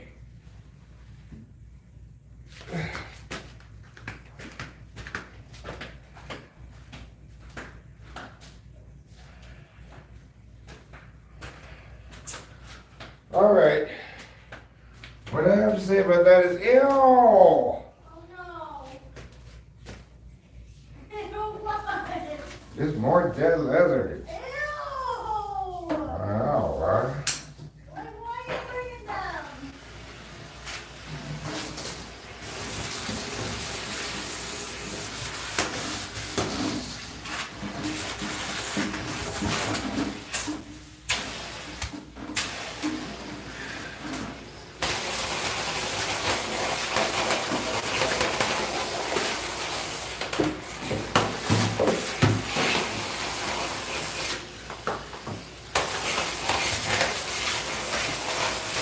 Okay. Now we're cooking with biscuits.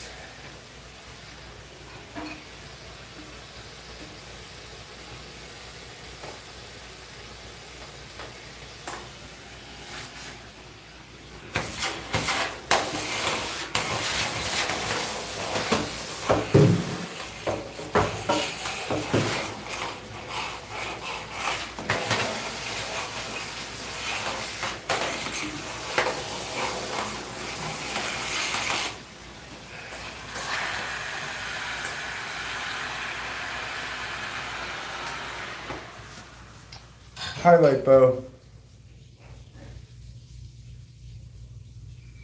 Was I showing my butt? I don't think so. Not that much. I got my pants like pulled up as high as they go out. They've fallen down now a little bit, but I do my best. I have high hip syndrome, okay?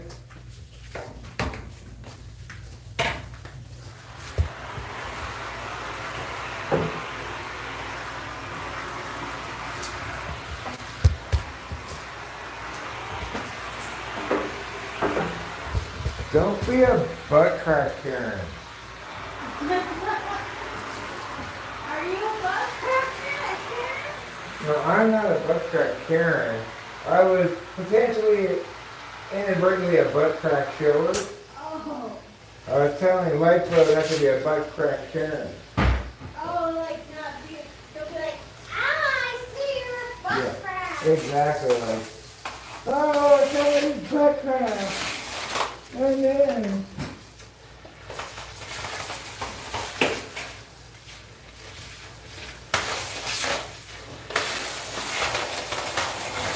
You're my hero. Thanks, darling. You're welcome.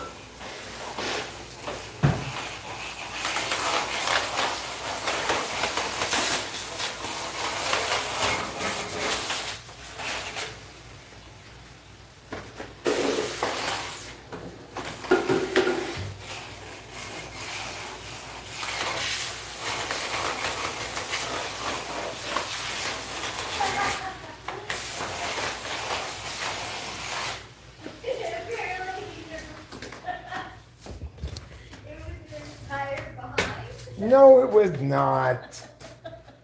I'm more body aware than that. Yeah, you are.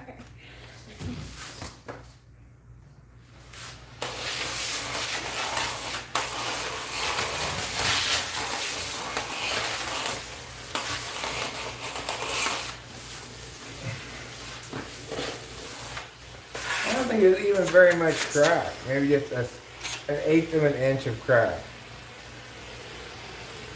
That's not much. No, maybe.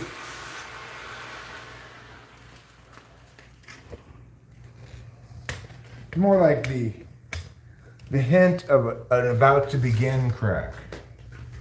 Oh, so it's super. Yeah. I'll go back in here.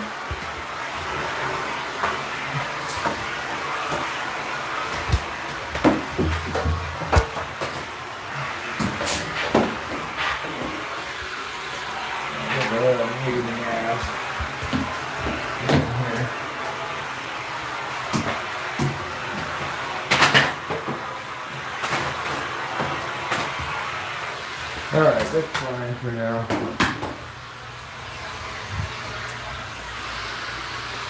I declare that to be good enough.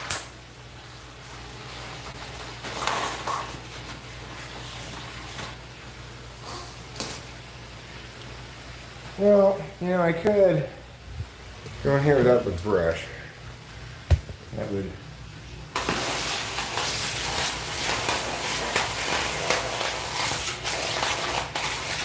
probably be a little bit more thorough.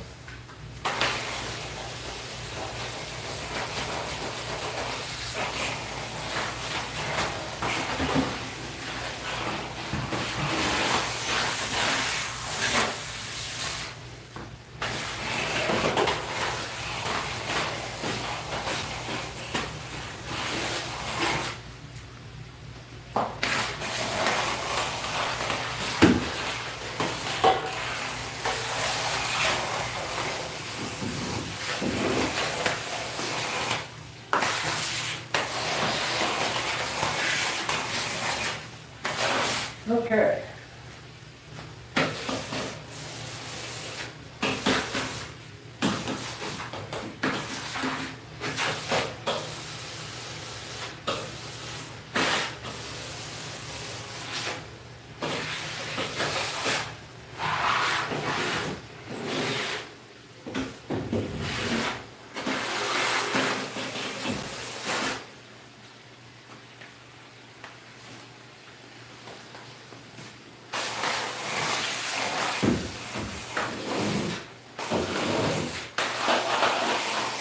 Okay. So let's get to the bathroom. And I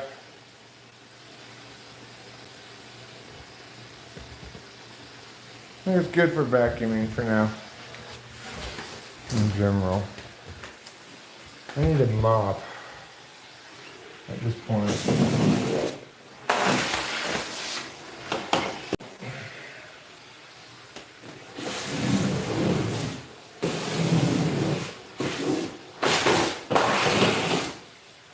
Okay. Well, it's in progress. Let's take a break.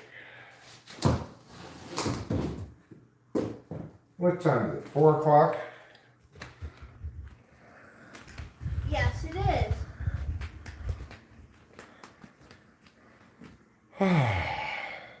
Bye, light boat. Bye, Lipo. Hi, John. All right. Let's take a load off for a minute or two here and think about the future for a moment. So, what does the future hold in store? Well, the big question is really, are you going to mop, Eric? That's the big question. Mopping turns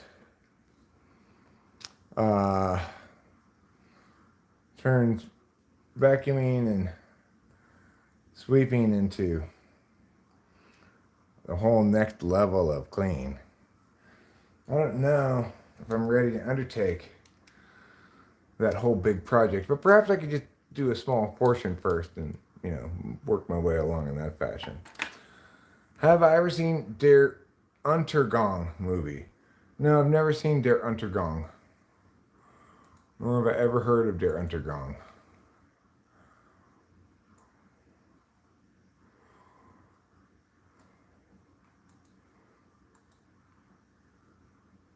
I think during this labor law mandated break that I'm taking, I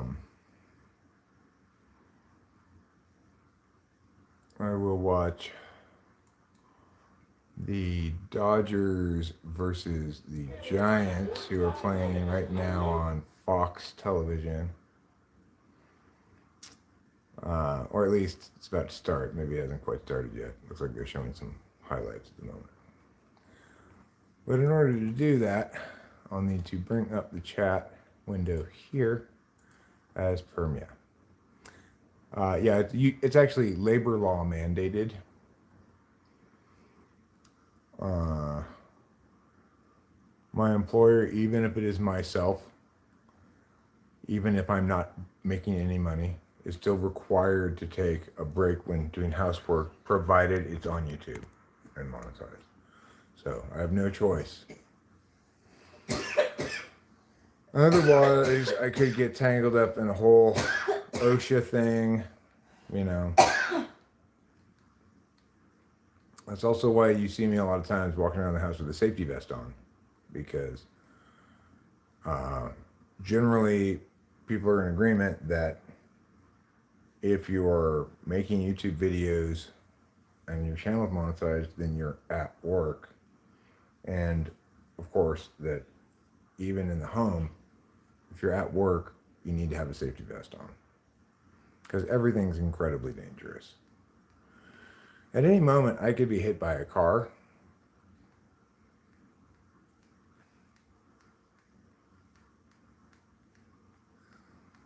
Yes, Tuco Salamanca, you can get my opinion on something. I don't know if you can get it in something. Like you saying, you want me to pack it away into a plastic bag for you?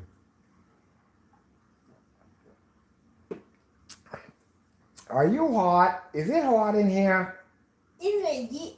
No, I think it's just you. I've been moving around. And it's so hot. Yeah. Kenny, height. I'm high too. You're high too? Well, I may be a little bit high, but not high enough. Did I watch the Midnight Express movie? I don't believe I've seen that movie. Rachel, have I seen Midnight Express? I think so. So, like, well, Tuco, it depends on if she's your biological sister or your stepsister. From what I can tell, with stepsisters, that's very normal.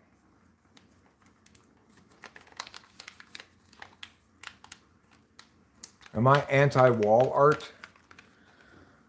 Kind of, in a way. We do have one little thing there in the corner. We have one decorative thing, but I'm not. Even without decorations, I have a tendency to clutter, so I don't want even more clutter. We do have this. I think no art on the wall is good for the space because it makes it look bigger. As long as we got each other, we got the world sitting right in my hand, baby, you and mine. Yes, it's bad, Tuco, and you shouldn't do it. Okay, incest is bad. All right, now, what stage of kidney failure are you in? I'm not in any stage of kidney failure. My kidney is fresh as a daisy in spring. Bismarck. Well, the name obviously is familiar, but I'm not thoroughly familiarized with the entire history of Otto von Bismarck. It's pretty good art, that Growing Pains book. It is. I got it for free at a library book sale. It was in the box of free books. Mm-hmm. So I'm like, it was for you. Can I take this free book? And they're like, it's free. And I'm like, all right then. I'm taking this free book. And I did. And so it's like, now whenever I meet people and they say, what do? I say, I take free books. What do you do? Oh, a dentist, are you? Likely story. Yeah, and I'm a CIA astronaut.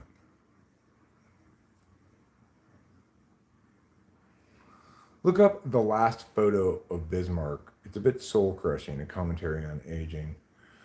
Well, I mean, aging is, in fact, the the most salient of all human experiences, right? It's like it's implicit to mortality that's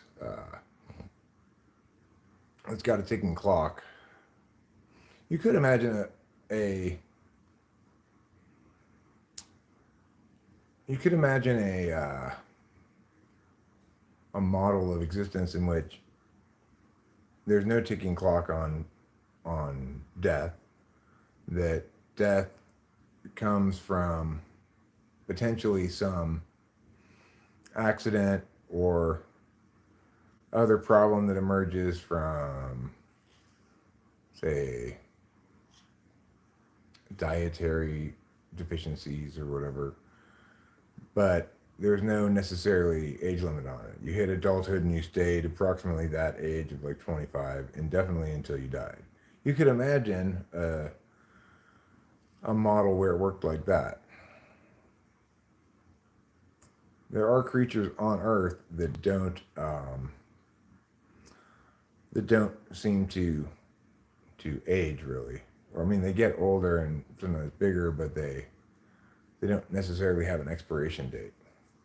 Unlike humans, where you got a maximum, absolute top end maximum, maybe 130 years, right? Like, and very, very tiny fraction of people will make it that long.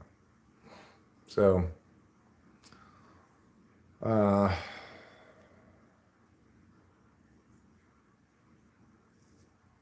and it's also the case, I think, that it's very hard to make it that even close to that long with retaining your mental faculties, etc. I don't know if anybody lived to 130. I was just saying, like, you're never gonna see anybody over this number. I figured 130 was a safe number to say. You know, it's probably not even that high, but just like pretend you're a complete genetic freak, and you might live to 130. I don't know if I believe that. Barat says her. Frank's Games says the difference is the cell structure. Wow. Are you trying to convince me to learn how to photosynthesize?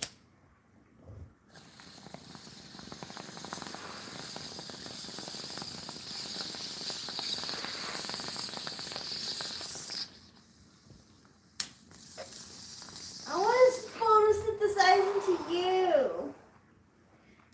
Is that lady's name Wakani or Makani who photosynthesizes on Naked and Afraid? Makani? Makani? Makani, yeah. Okay.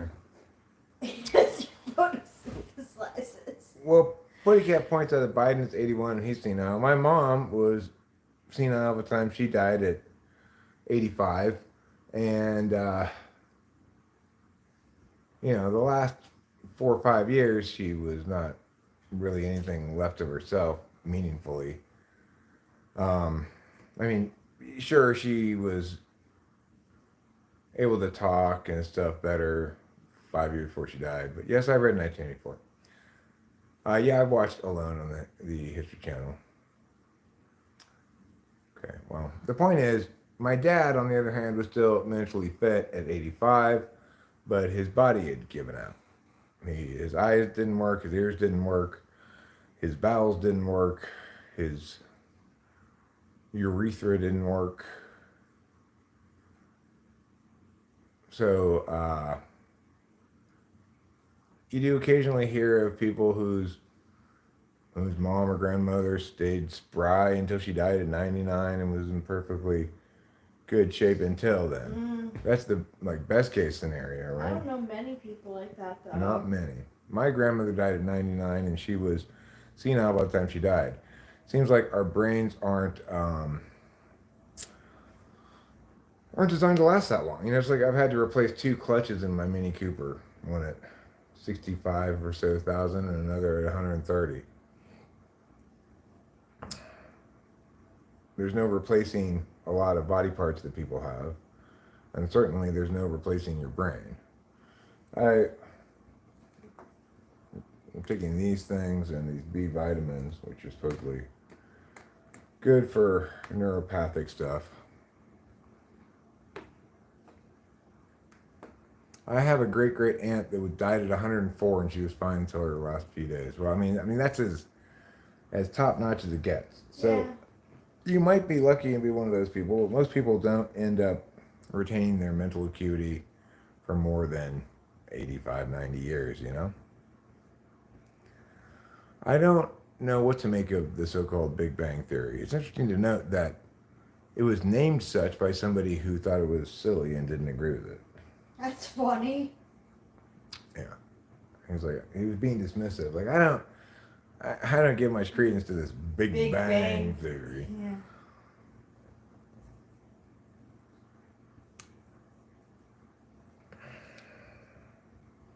My grandpa's 101. He's pretty good, but I wouldn't vote for him for president.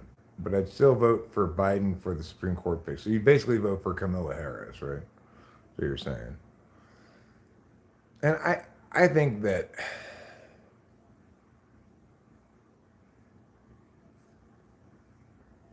do I have any high school stories? Well, Max Headland. Um,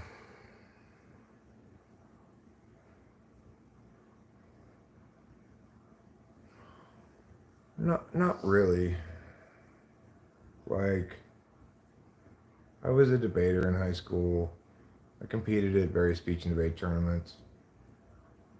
Um, I had my car at 16, so I had a lot of freedom to move around, do stuff. Uh, I enjoyed my high school time hanging out with friends. Mostly a sausage group, not a lot of girls were among our group, but that was fine. I didn't feel particularly distressed about it.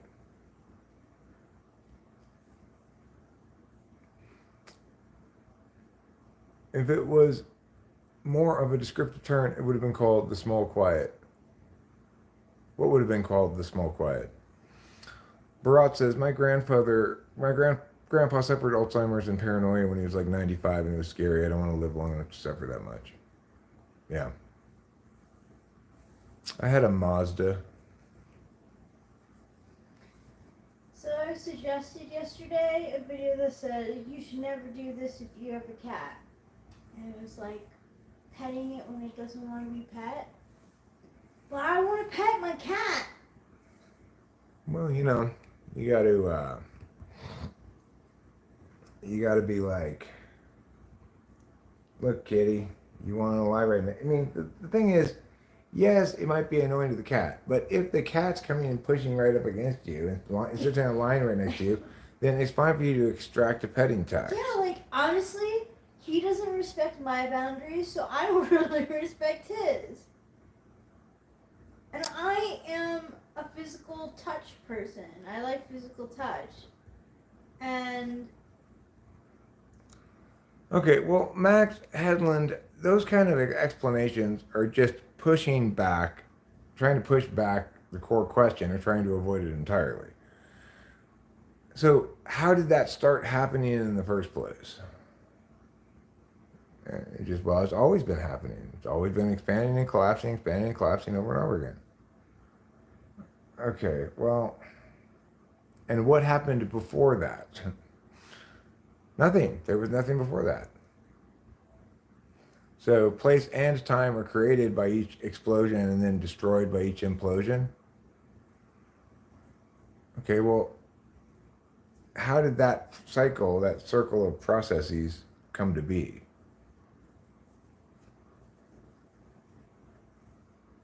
I mean, the thing is, there are no good answers to those kind of cosmological questions.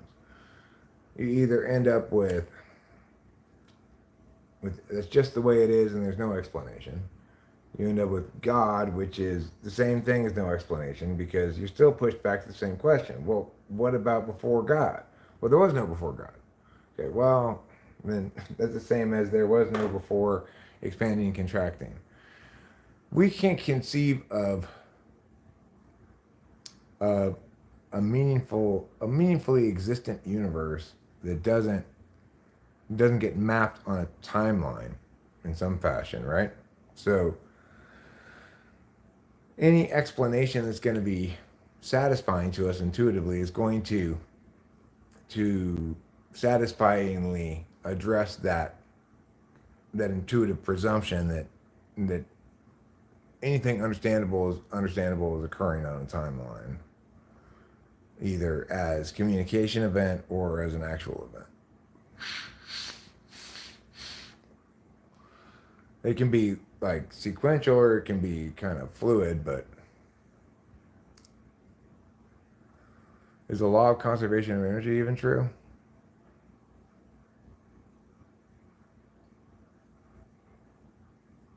Um,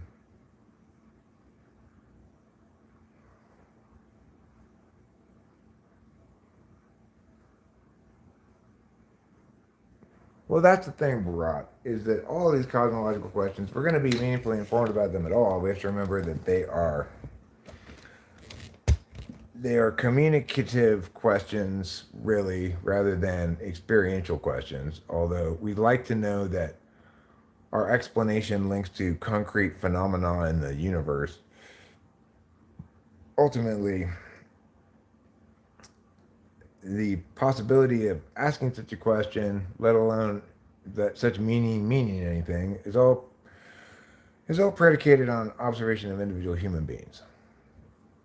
Yeah, there's always been climate change. It changes more or yes, or more or less.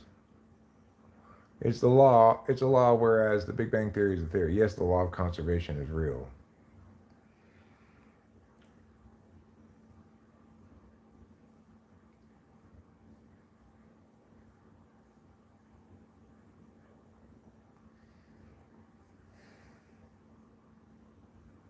If energy cannot be destroyed or created, then that means everything is constantly being converted in a loop forever.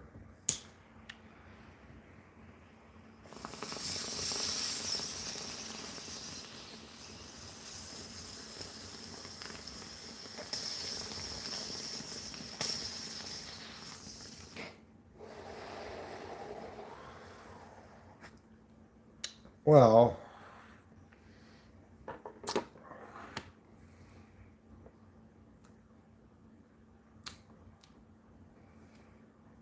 I mean,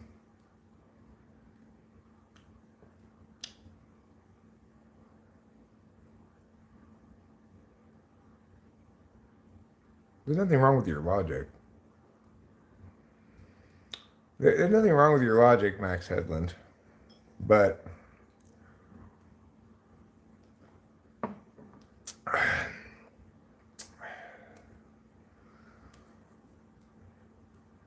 I mean, there are laws and then there are laws, right? So the thing is, the thing that seems to be an exception to the law of conservation of energy is communication events, right? So I'm communicating right now to multiple parties, more than just one, according to this, 17 people. And I'm exerting some energy saying this stuff that's been converted from food, etc., that goes through these lines and comes out and hits your ears. Now, the thing is, each of you have been impacted by the meaning of these words independently of my projection of energy. You might have used some energy to hear and understand these words, but the thing is, there's a change in reality that stems from having heard these words and understood them that may impact any number of ways, either from not at all, be immediately forgotten, to something you muse about for days on end. So, to the extent that communication event has kind of a vector like a pool ball does, that it moves through some medium, presumably, and it impacts other meaning events inside your head in some fashion. One wonders how, if that can be ultimately collapsed down to a matter of energy, and if not, then if then we've already demonstrated that something that is of significance in understanding reality that's not governed by the law of conservation of energy, because it's not energy, presumably. Climate change is the big cycle. It revolves around the salt's balance in the ocean. God moves thermal energy around his planet. The salt. You, says Bent Boy 2.0. Hi, Bent Boy 2.0.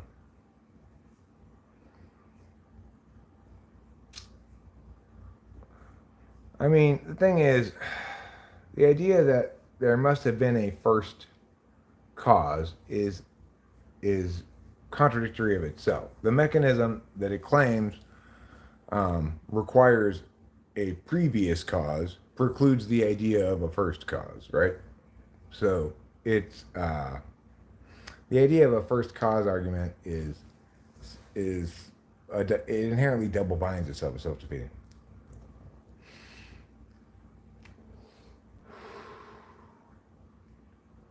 What I see godly is conscious and individuality. We're just a group of atoms and matter of energy, but we think we wake up the same person every day. Our children born, and then they have their own consciousness. Well, that's true. The question about consciousness, it always answers into two camps, right? Like a determinist camp that says it's just a incidental phenomenon emergent from this process, and then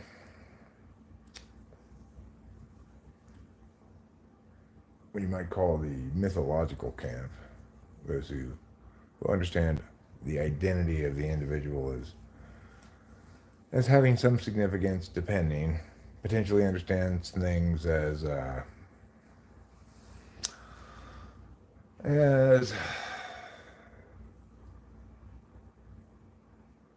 in terms of a destiny that they're intended to do. Of course, if you think you have some sort of destiny, then that means you've been purposed by Mya to do Mya, or it's predetermined in some fashion. If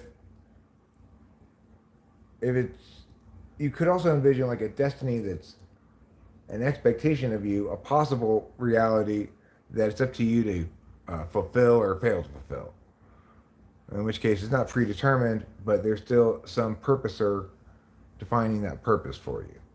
Since thoughts can be measured using an EEG, does that mean thoughts are energy? And if so, considering the laws of conservation of energy, where do our thoughts go? Well, I don't know if thoughts themselves may express via energy that's been converted from calories consumed, right? But what I'm saying instead of that, I'm saying, how do we account for an evolving and improving model of understanding that occurs over time that has an accumulated value that that potentially, at least, makes not only everything that's come before more and more refined, but potentially makes new engagement with new ideas ever more effective or powerful because they're done under the right frame of reference.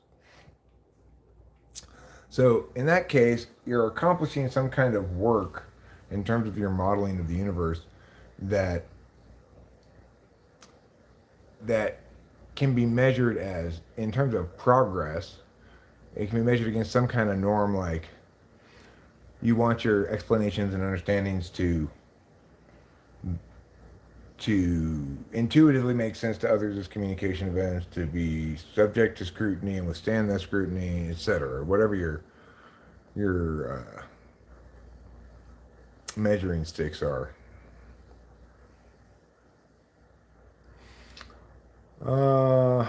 Where do our thoughts go when we die? Right. Where does all that accumulated work go?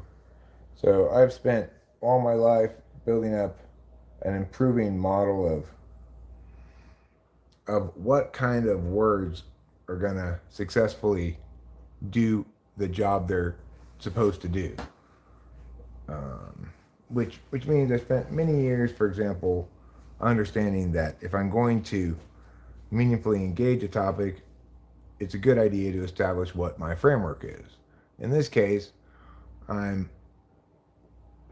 I'm using language to make a point about the the accumulated self, the value of the accumulated self, and how to account for that in terms of conservation of energy. And um, the test would be just sort of your intuition, your reference of your own experience, etc. The intuitive idea that there's an accumulation of value that can't be measured in energy, perhaps, or that if it is measured in energy, it can't be measured in terms of quantity of energy per se.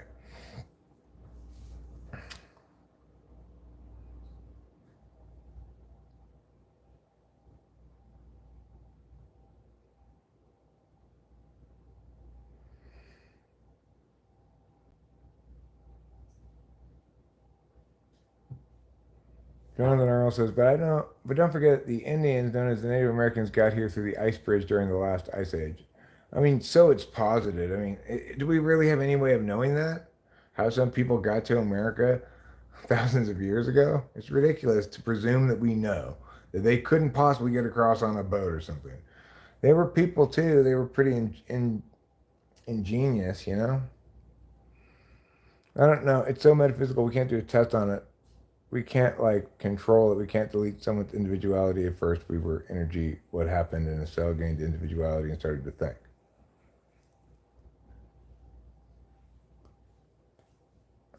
Okay. Um, Barat says, "Are you just making? You're just basically arbitrarily defining something as independent of the rule you just created."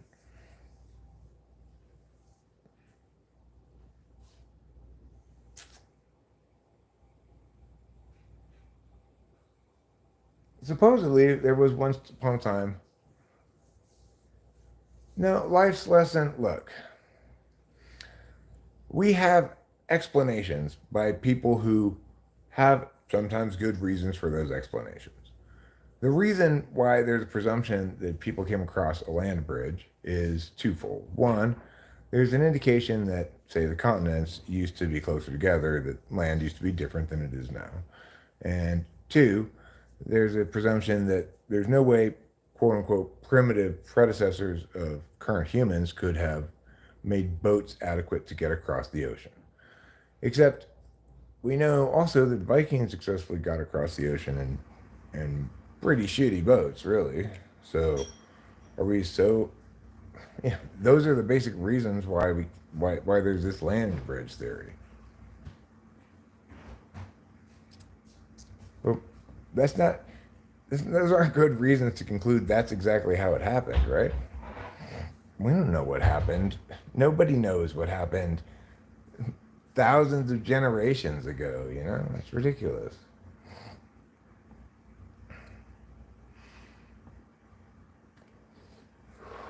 No, Native Americans did not scalp me. I remain unscalped.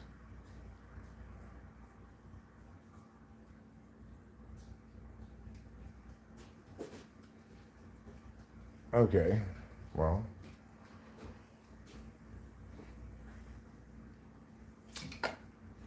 fine. I mean, I don't doubt that when the continents were all closer together and stuff, that there was more contact between them. All right, fine. I'll buy it then. If you're telling me that ocean sediment from the region shows that it was once verdant and meh, and that times with when they say they came over the land bridge, fine, I'll buy it. But the point is, yes, the Earth used to be different. Accordingly, maybe it was easier to sail as well.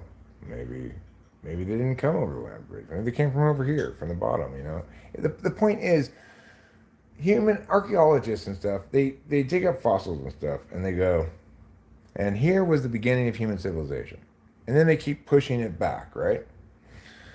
So there's been myriad archaeological explanations for things that have changed over the years. Until the middle of the 20th century, we used to believe that there wasn't any such thing as continental drift. The reason Pangea broke up was that the Earth was expanding, and so like things on a balloon that was getting bigger, the continents were getting further apart from one another. So The thing is, if this was 1950, you, life's lesson, would be just as confident that I was crazy to talk about plate tectonics and continental drift. My point is, we shouldn't speak with such confidence about what people we can't identify, but did presumably exist from very long time ago. How they got from meow to meow, right? Meaning, okay, these continents all used to be one big continent. Pangea, obviously things can walk all around it at that point, you know?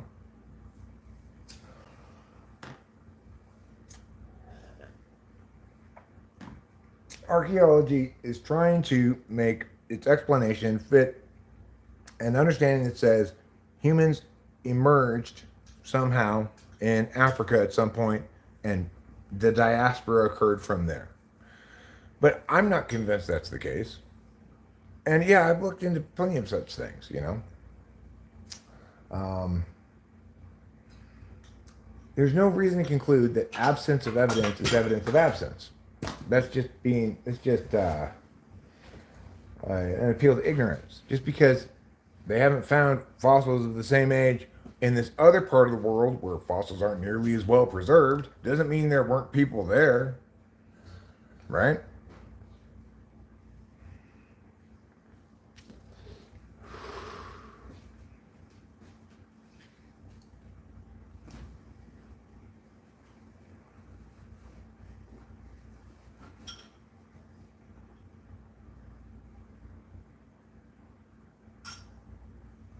So I hope you're recognizing what I'm saying here.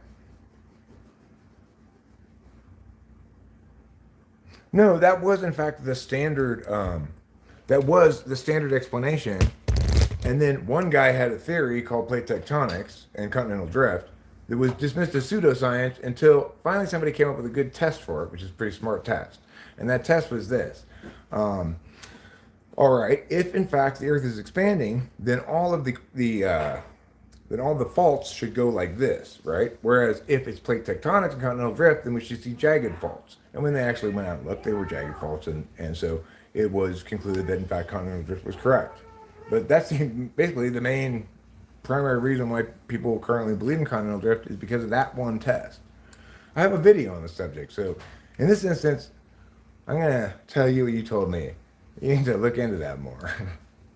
Right? That was in fact the guy who came up with continental drift was mocked, booed out of this conference, and dismissed as completely full of nonsense because it so solidly was the scientific community behind the idea of the expanding Earth.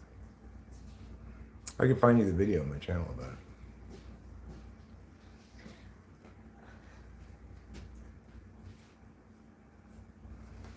So we need to be cautious when somebody expresses the following. I think we should probably reserve judgment on some of these questions regarding the specs of what happened thousands of years ago. Um, that's that's not the time to say we do know, you're just being in denial. And that's the time to acknowledge, okay, yeah, we like to have explanations. There's a lack of ambiguity tolerance, right? The truth is that we don't know about a lot of things, and that we have various explanations. Some of them are stronger explanations than others. Some things we ought to feel more certain about than others, but those things need to be determined on a case-by-case basis on their merits. So, do I feel very confident that relativity accurately describes the observer's relationship with time? Yeah, because it's been tested and validated in so many different ways. Everything predicted by relativity has come true, basically. Like they didn't have any black holes that they saw in the universe when Einstein came up with relativity, which predicted black holes, and then eventually they found them. There they are. What do you know? Lots of shit like that with relativity, right? There's good reason to affirm that as a correct explanation.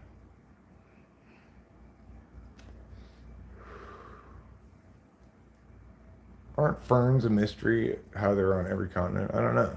I guess they'd say the explanation they say is probably uh, convergent evolution. Right? But I don't think evolution is adequate as an explanation for things. It doesn't do the job a theory is supposed to do. It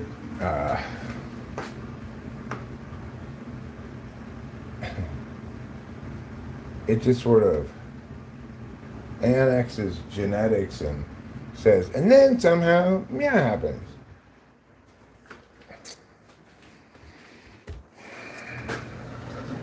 Okay, what am I doing here?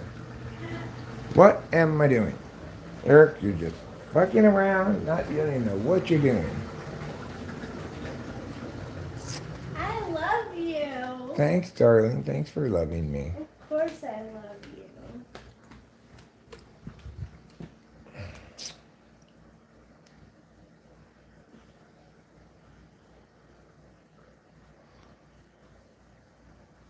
Well, I mean, put it this way.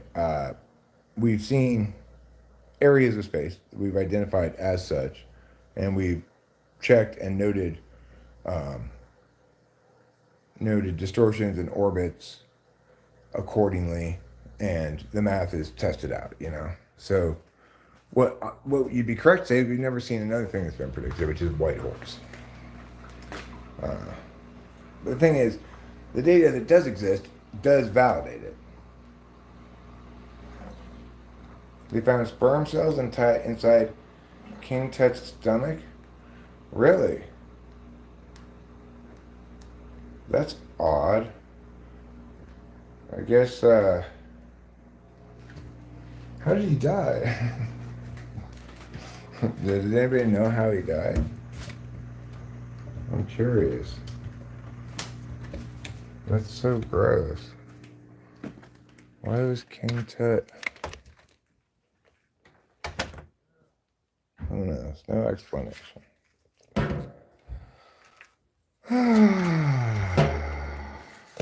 You know what I feel like? I feel like a butterfly who's lost some of the dust off of his wings. He's just like, I used to be so dusty, but now I just flutter, flutter, flutter. Like a fly that's made of butter. What's going on today? Asked William. They found marijuana resin in his lungs. King Tut smoked weed. But good for him. We don't know what happens after death. That's true.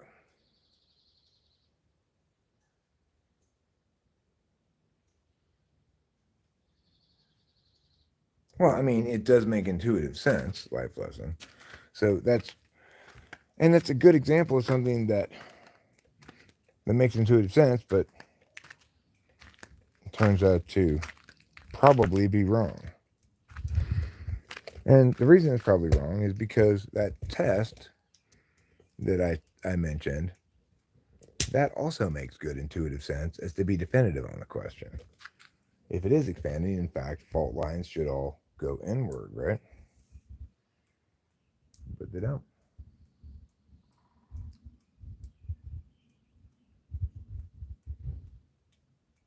And they don't because that explanation is wrong.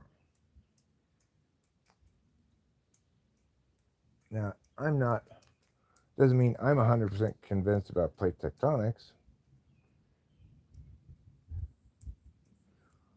On some level, that makes a lot less intuitive sense because it's hard to imagine a continent as something that moves around in some kind of liquid medium.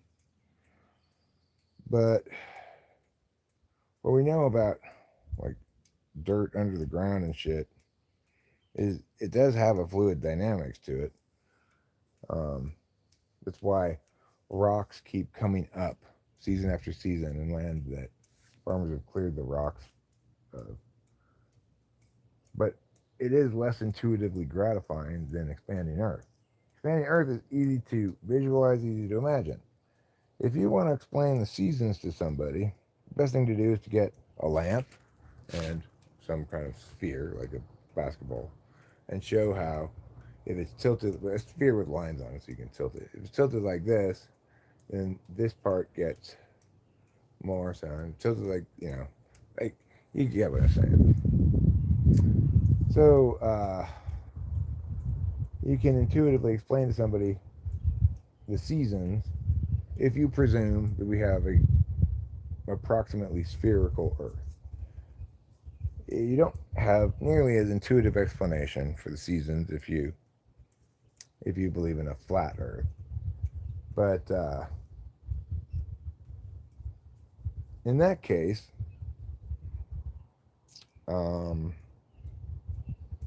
there's, I mean, the flat Earth idea is even less intuitively resonant than, I mean, that fails on many grounds, right?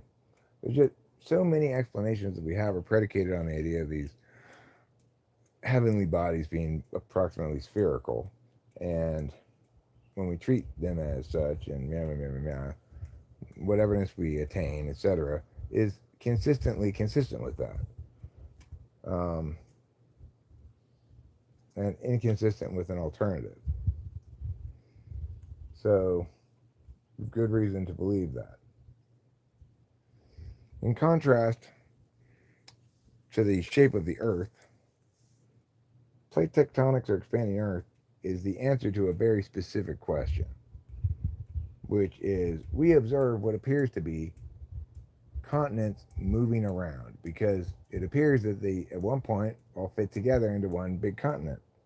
If you push them together, if you have a map or whatever that's, you've got movable continents on, and you push them all together, they form one big continent. How do we explain that? You could explain it as just total coincidence. The fact that these things all line up perfectly and stuff, it's just coincidental. In fact, each of the continents attains its shape independently of the other ones, and that apparent fitting together is just a coincidence. But I don't think anybody's gonna buy that, given the fact that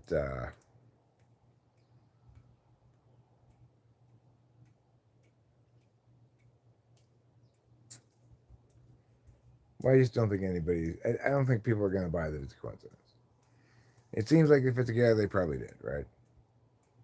But you could make that explanation, or you could explain it expanding Earth. You could explain it as some single event, uh, like maybe it used to all be land until this giant meteor, the shape of that fits in between all those continents, that exact shape, it hit. But it was a very thin, flat meteor made out of titanium, so it didn't destroy the Earth. It just chunked out a chunk of continents and it filled in with water.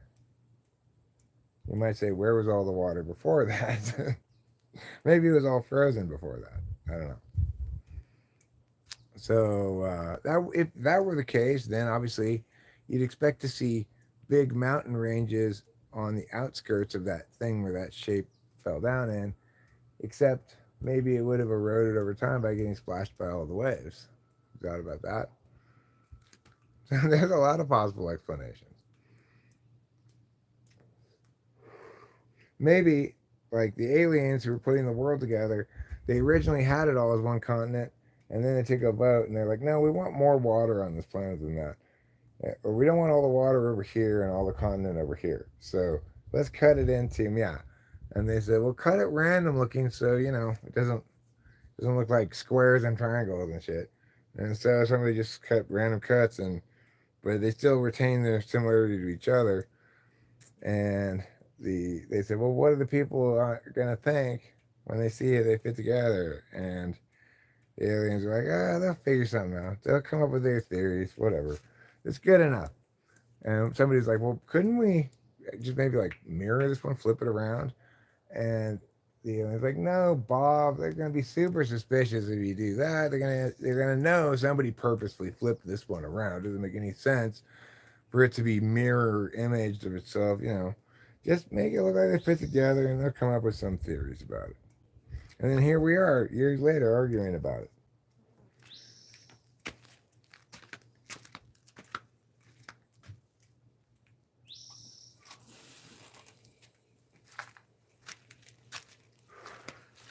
Or maybe, just maybe, I did it, and this is all a dream.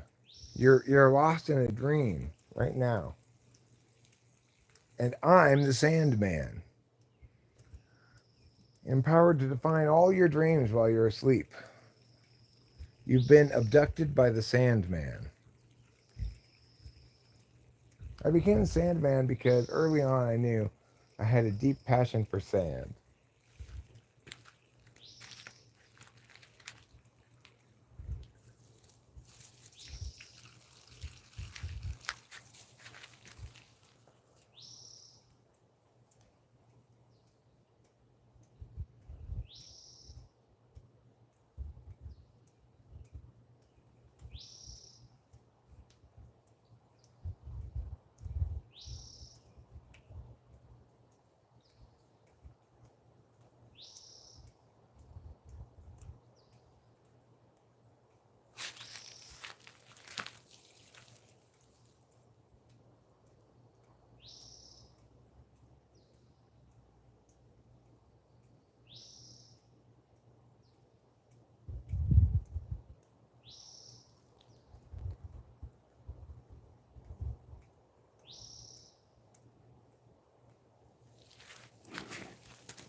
All right.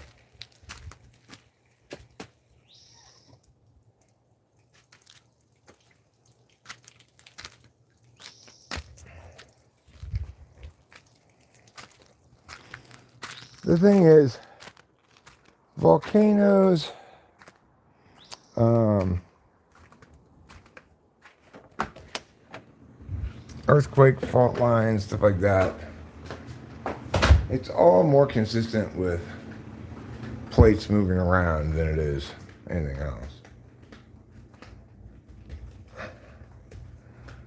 Ice doesn't melt instantly. Maybe the comet was made out of ice. How about that? Yeah, good point.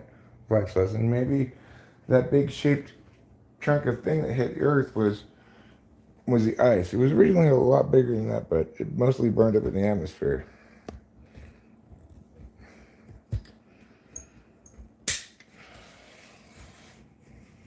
I love me some nature. It's so peaceful and quiet, says Slenderman. Nature is pretty peaceful and quiet. The thing is, if you imagine the ice thing 10 times, 20 times, 100 times bigger than what ends up impacting the Earth, then it's easy to imagine it melting away 90% of the ice, but the 10% remaining still being quite large. Have you thought about that? But as I know, hydrogen on world in that time caused oceans to occur. Hydrogen caused oceans to occur? How did that happen? It's like, all right, everybody, go out there and find you you pair up. All of us hydrogens pair up. Now, go find you an oxygen and grab their hand, and then we will become the oceans. Is that how it happened? Oxidization? You mean electricity struck hydrogens and oxygens and made them into water? Is that what happens when we have lightning strikes? Is that what happened? I don't know. I mean, how did water come about? I'm assuming it came as water from like comets and stuff. Or maybe there's a giant cosmic faucet somewhere that you take your planet to and fill up on water before going to your final location. Why would you go to electricity? I don't know, life's lesson. I just thought oxidization is normally exposure of like iron to air, but maybe I was just thinking of electrolysis. I don't know. I don't know that much about science, okay? Robert Sterling. Didn't I? I'm quite convinced, I've already explained to you, I am not on welfare. I receive no assistance from the government.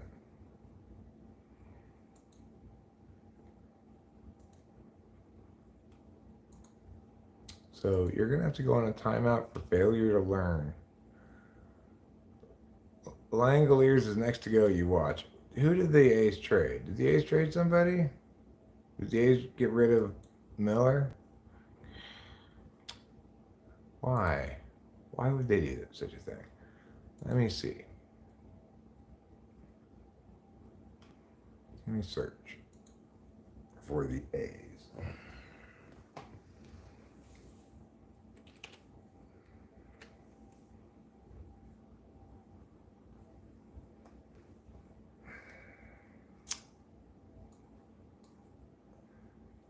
Athletics.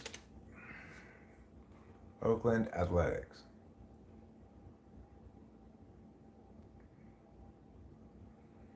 I don't see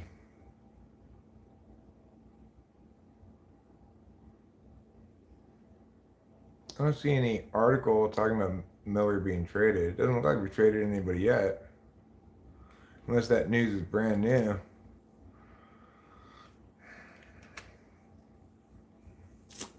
Hi, Mr. Savaho. I breed cannabis and other things, so I have good experience with evolution. I target recessive traits and create mutants that are worth money. Well, that's genetic, not evolution. That's genetics. That's like Mendel's peas, for example.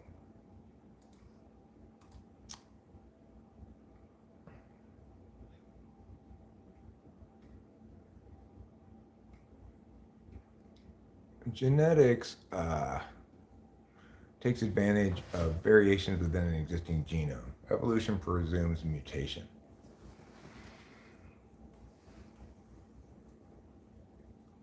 Oh, yes. Oh, God.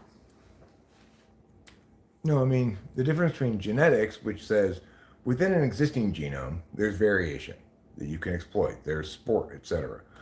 However, those expressions of variation within a genome that come through breeding, they allow you to select and create breeds that are extreme variations of an existing genome, right?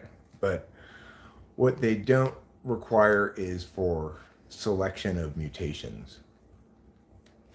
If you look into evolution, you'll see that there's something called the nearly neutral theory of evolution, which nearly neutral theory and plus genetic drift comprise an attempt to get around the fact that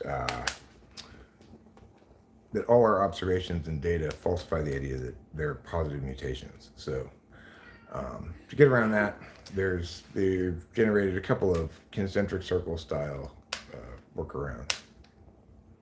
There's no longer belief in the larger evolutionary community that reproductive selection for positive mutations is how evolution occurred. Okay. Well, that's not how it works, but that's fine. What we've learned about breeding is that no matter how much you breed a genome, the genomic map of that genome doesn't change, and that's why, for example, dogs can still breed with wolves and produce reproductively viable offspring. So, hate to correct you, but I am a bit of an expert on this subject. Step this way. Step this way. Meow. J.D. Davis and Cash for shortstop Jordan Groshans. That's fine. I don't mind that. But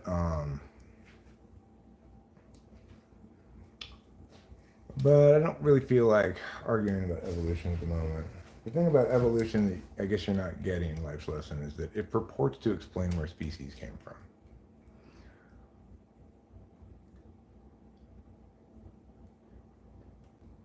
But it's not provided any kind of, I don't even want to argue about it. You're assuming that I'm against evolution, where all I'm saying is that it fails to do its job. It fails to meet its burden to affirm. It doesn't explain what it purports to explain. And if you want to disagree with that, that's fine. A lot of people are very kind of irrationally committed to evolution because it's been presented historically as competing against creationism as an explanation. Creationism obviously is not an explanation at all. I just expect evolution as a theory to do the same work that, say, relativity does as a theory, to actually act like a science theory, you know, to make predictions that we can test and either validate or falsify, right? And if it falsifies, to not change what it is, but to admit that it's wrong, to behave like, you know, a science thing. It's insane how committed people are to this idea of evolution, even though it does not withstand scrutiny. It fails, even it double binds itself with any meaningful definition of species you have. But regardless, people are committed to it, so whatever. I'm committed to you. I don't want to play this game.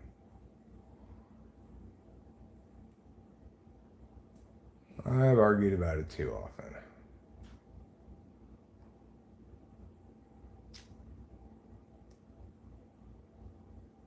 You're so handsome. Thanks, beautiful. You're welcome. What are you thinking?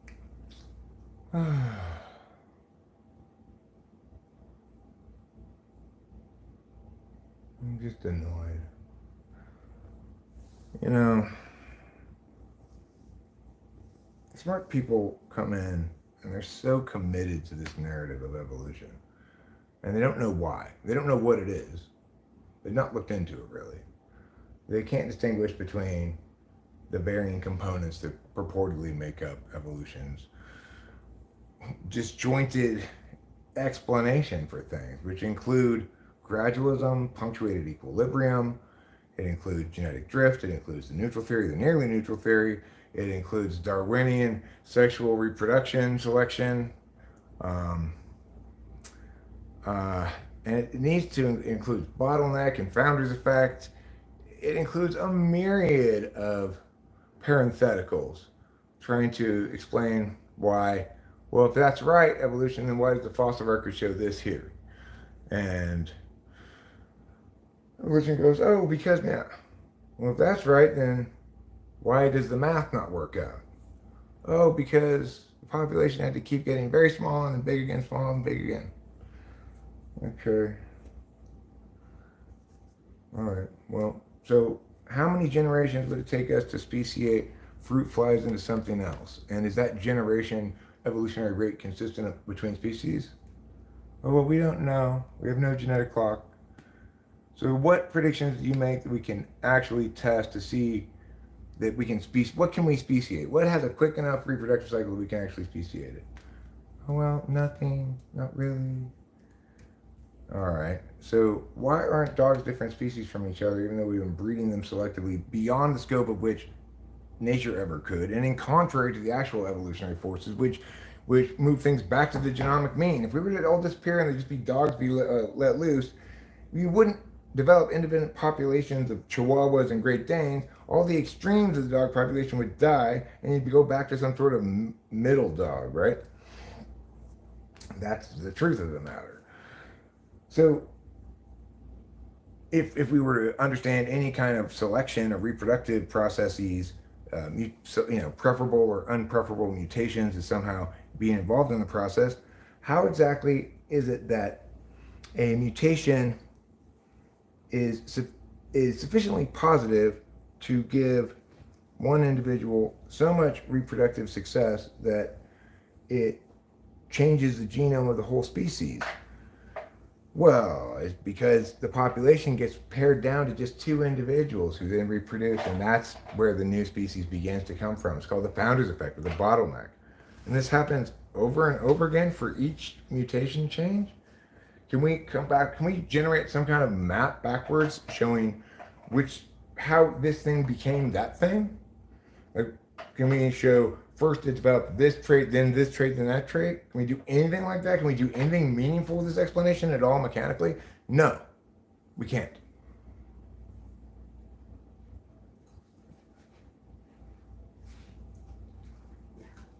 Yeah. I mean, there are many problems with it, right? It needs to make predictions we can actually test that validate or falsify the idea that the mechanism by which evolution is claiming to explain speciation actually produces speciation. You can't just continually hide behind genetics and say because a genome has variation within it and we can develop breeds that are genomically that express subpopulations of that genome, that does not explain at all how something goes from meow number of chromosomes to meow number of chromosomes, right? So explain to me how that happens. Like, is there one individual one day that is born with an extra chromosome and it not only survives but is advantaged by it and has reproductive, not just advantaged but specifically reproductively advantaged? Is there any reason to believe that everything that provides reproductive advantage links at all to things that are advantageous to the genome in whole? And if not, then why isn't every species a disastrous compendium of genetic strengths and diseases?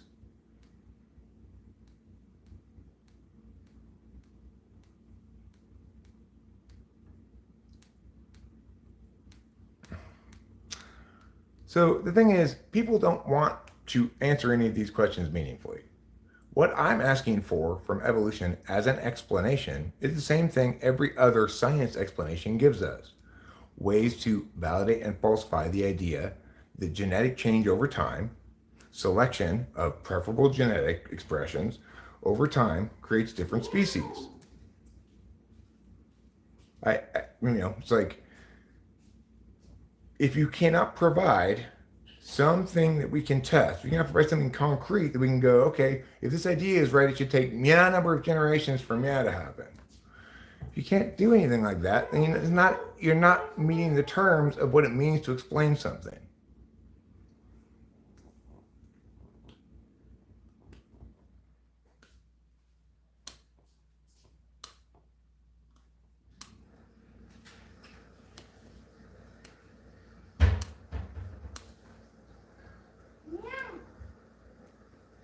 No, I do understand the answers. I'm asking for answers to specific questions, not to questions I'm not asking, right? So a question I'm asking is, can evolution explain to me, for example, how many generations or how long it would take to selectively breed fruit flies into something that has a different number of chromosomes, a different genome fundamentally? We can genomically map different species, right? They each have a unique genomic signature, but there's variation among individuals within that signature. So it's like each human being is born a man or a woman. Different men have different amount of testosterone, different variations of the manhood, but it's still a binary thing, right? You either have a Y chromosome or you don't. Simple as that, right? Same thing with species and individuals. The species has a genomic signature, but there are different ways of making that signature look, different phenotypes.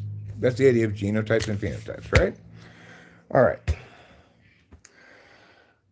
So the thing is, something has to stay put intellectually for this idea to do any work.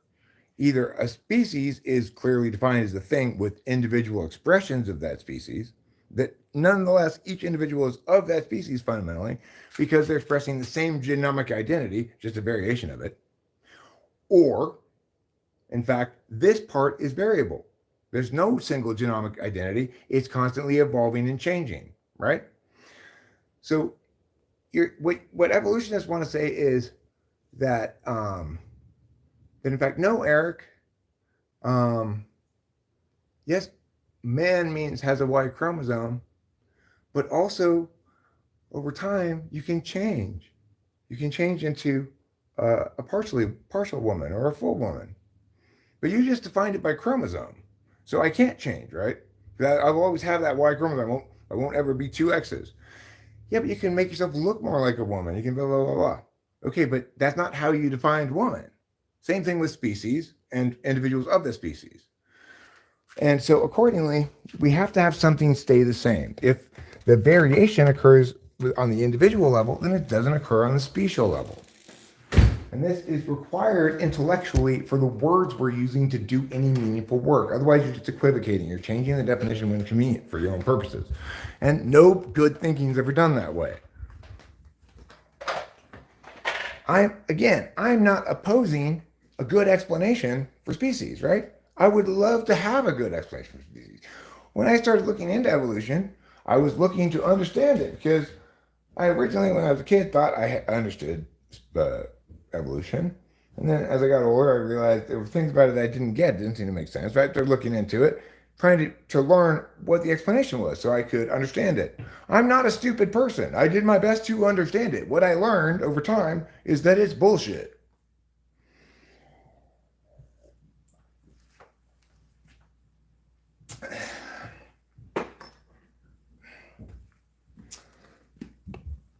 So I wish I had an explanation. I'd rather go with some sort of sim theory, which makes more sense, right? Because of the multiple extinction events, the idea that suddenly it starts over and then we're back up to meow and no time flat,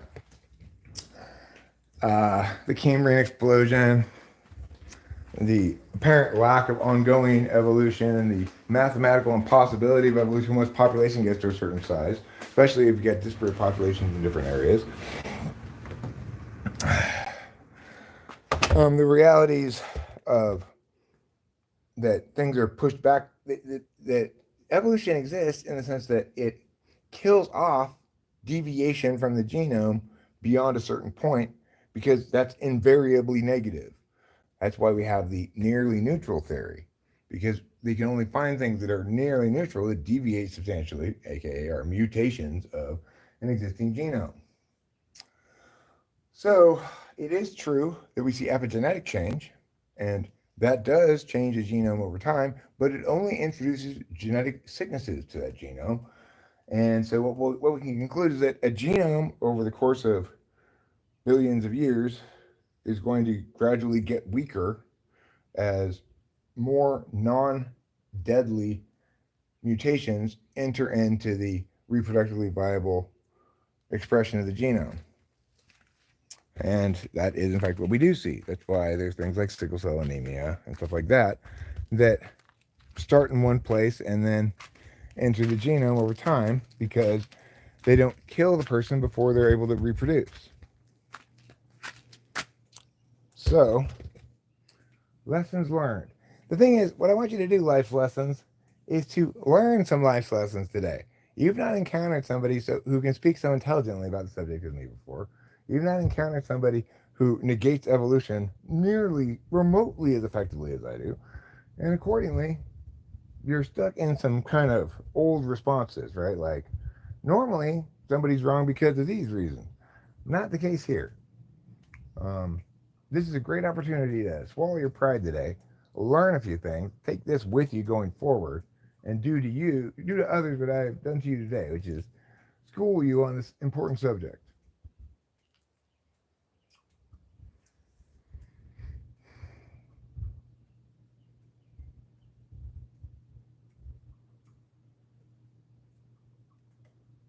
It's not really a very important subject. The fact is, we just don't have any answer to the question. The reason there are two reasons people are so attached to evolution. One is because they think the alternative is creationism, and two is because of low ambiguity tolerance. There are lots of things in the world that the most correct statement is about it is we don't really know, or we really don't know.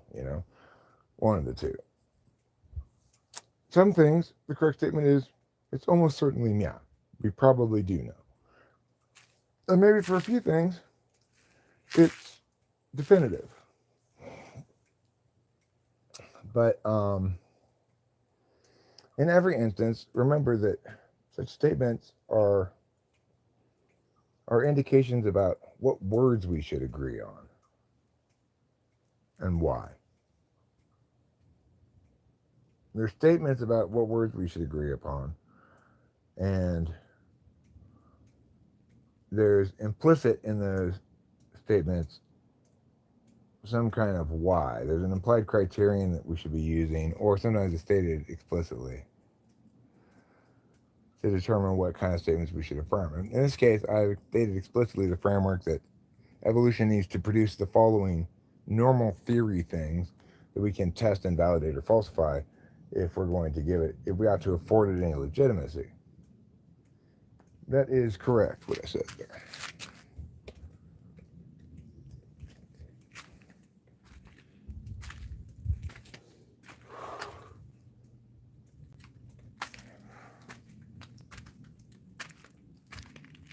Real explanations are happy for people to devise tests that make sense and then to pass those tests and validate.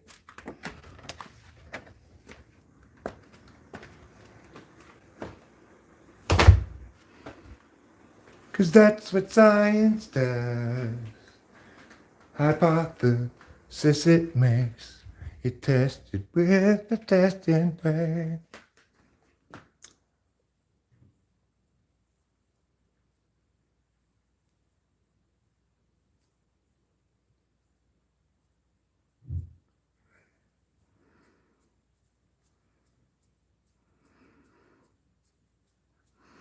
I have a variety of stabilized tetraploids called duckfoot I've been working on for years since I was a kid. So you are doing an excellent job of managing breeding, expressions of a genome, which is something that's possible when you have a purposeful agent making decisions. And, that's very plausible. But most evolutionists don't think it's predicated on a purposeful agent making decisions. And the problem with evolutionists is they don't know what they believe in. They can't explain it. And the problem is most of the people who affirm it don't even know that they don't know what they believe and that they can't explain it. Because they'll say, well, it's selection of positive mutations, but that's in fact not how it works. It doesn't make any sense.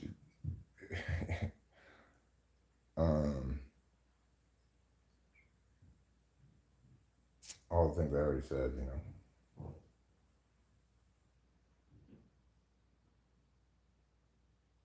So the thing is, I need to get in the habit of not arguing about evolution, but just saying, all right, just find me a test that we can do on some species of super short generation length that we can speciate them and change the number of chromosomes and actually test that, get some sort of genetic clock, actually give me something concrete here. Nobody ever will or does, so that's how you know you're dealing with bullshit. Slippery bullshit.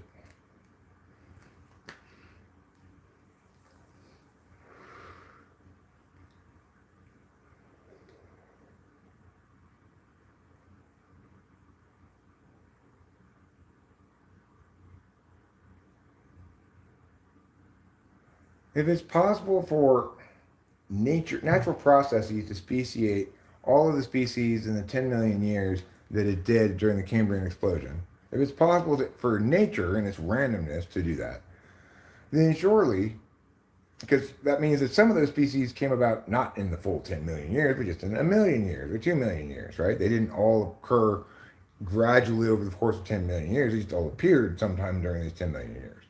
So the question then is, well, how long does it take for something to go from some protoform of Mia into Mia? It can't take any possible longer than 10 million years to go from extinction event to this thing, because this thing appeared at the end of the Cambrian explosion. For this one, it can't possibly have taken more than 1 million years or something, right? So, okay, let's look at the level of sophistication of that creature. It took 1 to 2 million years to evolve into its into that form. and extrapolate backwards how much change occurs over how long. And of course, it we see nothing like that anywhere in the world at all, except potentially in instances where we're purposefully breeding things in ways that nature would kill off because they're expressions of that genome that aren't healthy.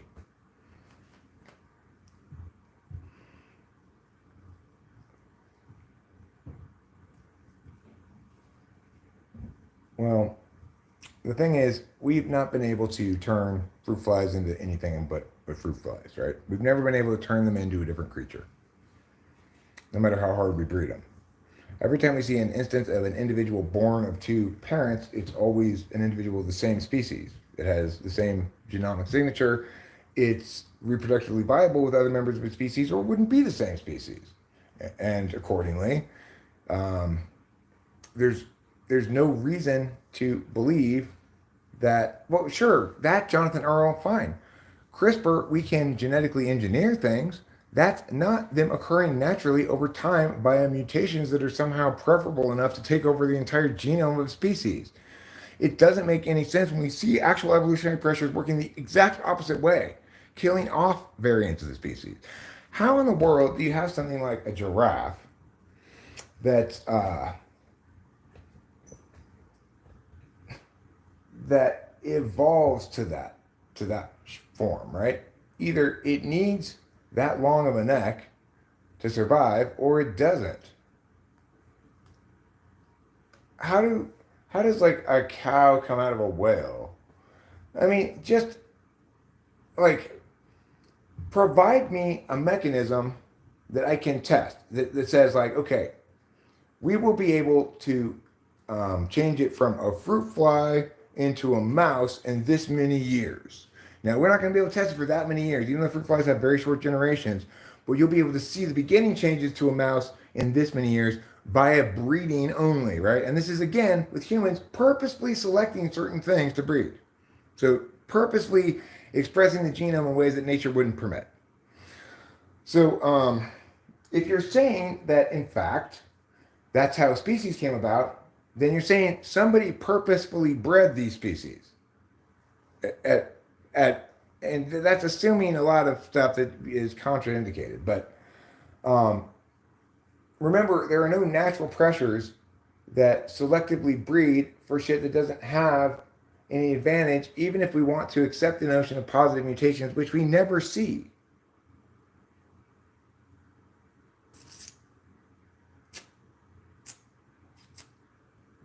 Okay, well, yeah, there are plenty of different fruit flies, but that's begging the question to say that nature has created them. Which, in other words, there are many variations of fruit flies that exist within nature, right?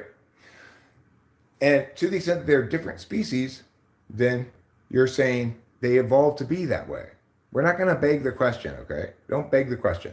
So that means your reasoning can't be the fact that we have different variations of a given species is proof that they evolved that way. That's that's begging the question.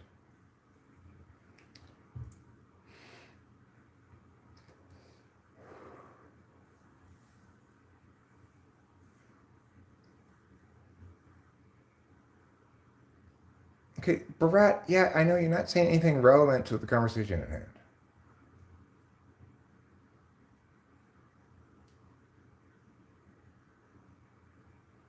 Okay. Well, I mean, what you're saying is they all have genetic similarities, right? They're all related. Well, what that means is, yes, we classify them as related, having genetic similarities. Again, don't beg the question. That's not a reason to conclude that they evolved that way. And this is what you see all the time in evolution. People begging the question constantly. Why are they begging the question? Because they need to beg the question. Why? Because they're wrong. Right explanations don't need to beg the question all the time.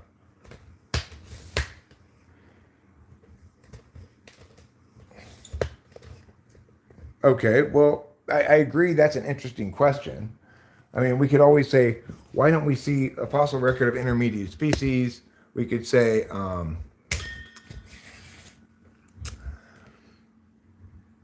how do you how do we determine whether something definitively emerged from a proto species, or um, or that those things aren't just two independent things that are variations of the same thing? What's the test we're going to use to distinguish between those two realities? If you're just pointing out that there's genetic similarities, that is not evidence one way or the other for they evolved that way or they came about some other fashion. The thing is, I don't have an explanation for where species came from, right? And the reason I don't is because if I had an explanation, I'd have to win an argument explaining it. And I can't win the argument because it's not a good explanation when debating myself, right? I can't win against myself because it doesn't adequately do what an explanation is supposed to do.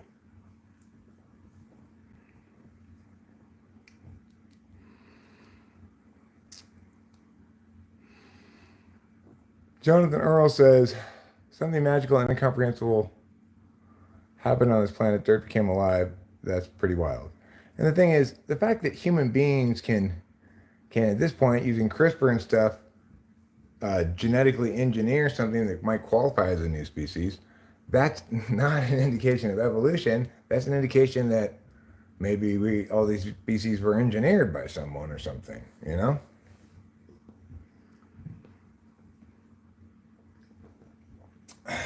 But I mean, I don't know. I don't I wish we had an explanation. I wish I had a good explanation for it.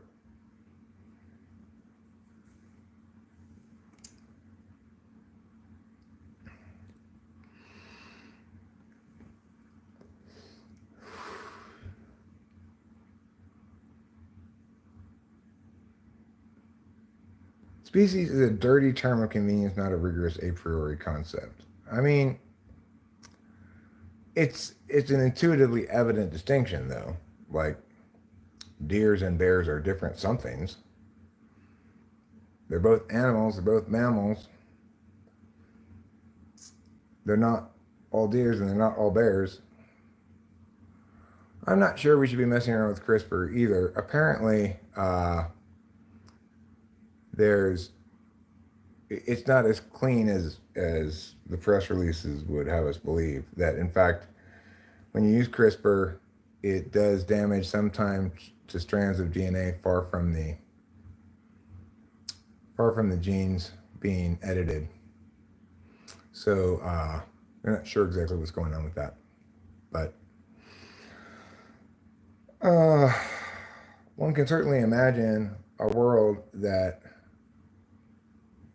begins to prioritize certain kinds of expressions of humanity to the exclusion of diversity and to the harm of the genome or the harm of the species. But one imagines it would take quite a while to happen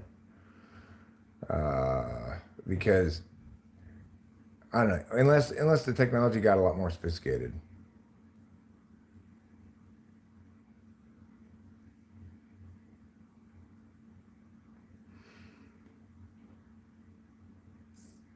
Oh, so Florida and Disney could have done something very, very negative when they decided to arbitrarily eradicate the mosquitoes in their areas using CRISPR. Did they? Is that what they did? I mean, so you think that's killed the bees? How did the killing mosquitoes kill the bees?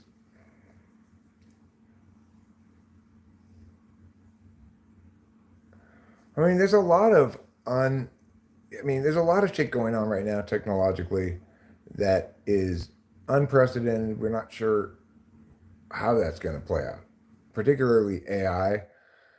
But beyond that, you can talk about quantum computing, talk about 3D printers, Like people had a lot of concern initially that 3D printers were going to be used to print working firearms out of some sort of composite material and evade metal detectors. I think that's just alarmist nonsense. But one does wonder if there will come a time when most objects if they can come up with the right kind of materials, where most objects you don't buy them anymore, you just print them from the internet. It's conceivable, but I don't know. It seems like a long ways in the future. As far as genetic engineering,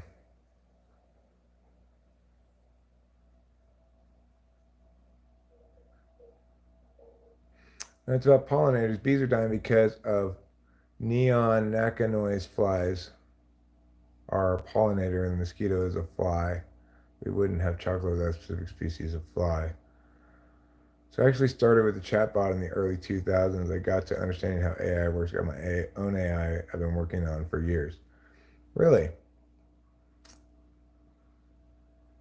The trick is working off the log files and giving commands to rewrite its own files, therefore giving life to the AI.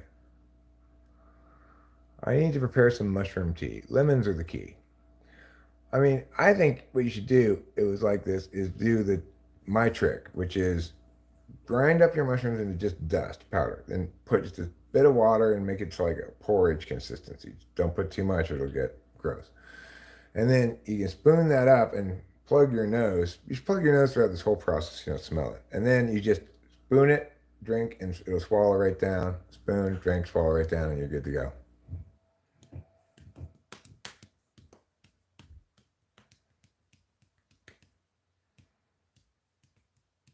Well, Jonathan Earl, we certainly are expanding into unprecedented territory, you know? It's like, as it stands, it feels like our elected officials only sort of govern, right?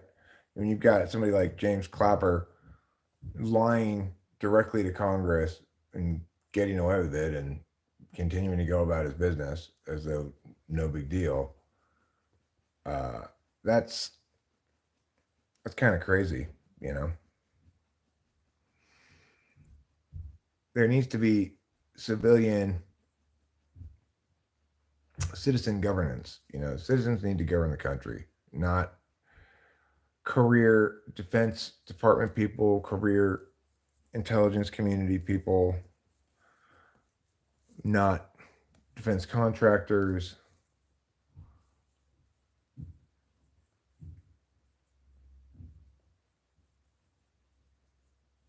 Oh, you just sub lemon juice for the slurry water. Okay, fair enough. Well, that's probably a better approach then. You win. You win and I lose today. It was like this when I found it. What was like this? Your win. It was like that when you found it, as was my loss. Why? Because I was already defeated by the fact that you were using the thing I was already doing, except you were doing it better. Wow. Lesson learned. Lesson learned for Eric.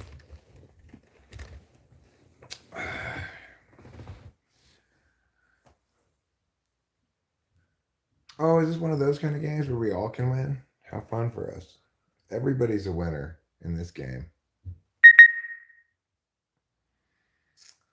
Um, I think I want to make some dinner, some proper dinner. I believe we're already at the singularity. What do you think is the determining like criterion for that?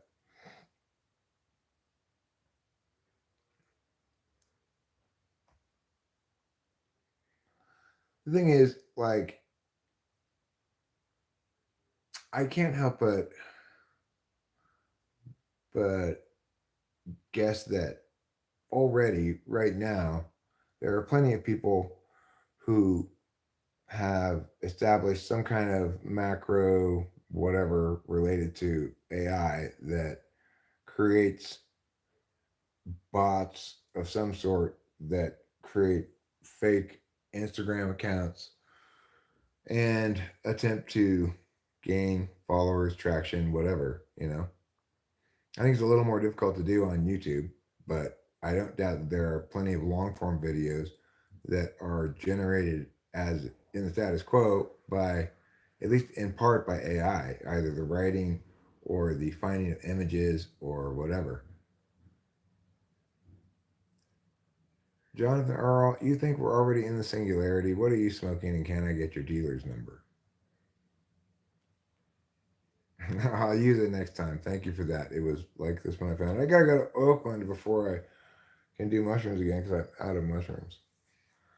So maybe we'll go to Oakland at some point and get more. The thing about Oakland is there are not very many oak trees in Oakland.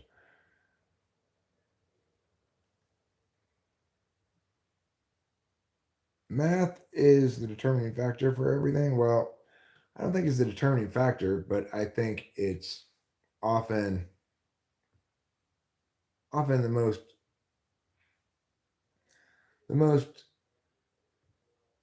impactful communicative efforts are those that include math.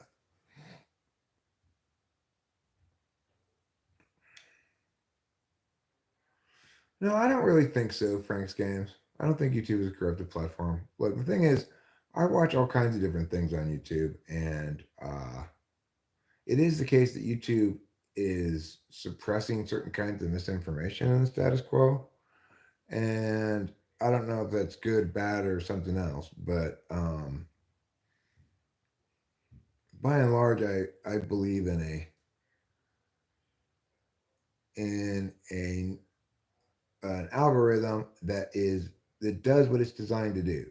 It gets you the videos you want to watch so that you'll stay on YouTube watching videos. It's not done for creators at all.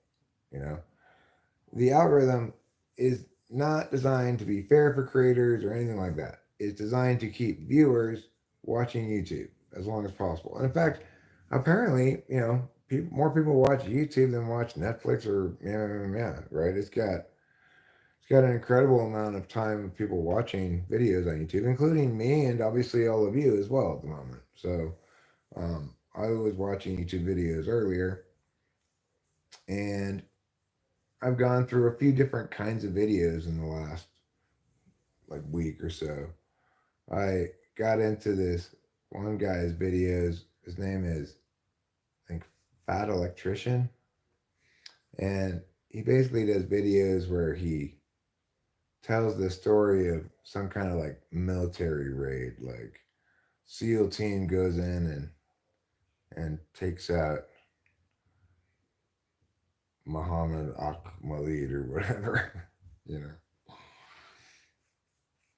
red arrows and red circles. Well, I mean, people respond to certain kinds of thumbnails, right? If I wanted to be successful on YouTube, I could be a lot more successful if I were self-disciplined or just disciplined enough to stick with a certain approach in which I paid a lot of attention to titles and to thumbnails. I pay more attention to titles than I do to thumbnails. But hello, friends. Neither. Neither. Thank you very much.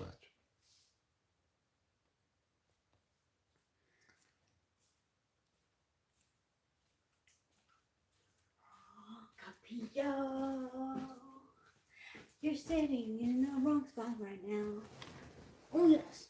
Oh, Capillo.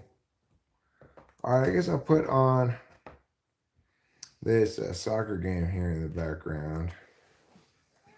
Yeah. And from the beginning here. I like to watch these soccer games on double time. So I'm going to put this one on double time. And I'm going to pull it out here and make it a window like a little bit smaller. And then I will pull up the other game. Mommy and Daddy love you. Which is this one. And start from the beginning. All right. And then I will mute this. Mute. And then I'll put it on double time. Double time bubble bomb. All right. Now I'll make it small, like the other one. I'll put it over here. Hi, JoJo. How's it going? We're going to watch basically watching 2 soccer games concurrently at double time is the same as watching 4 soccer games at regular time. So that's what we're equivalently doing right now. We're watching 4 soccer games at the same time, more or less. Like, why is that one bigger than this one?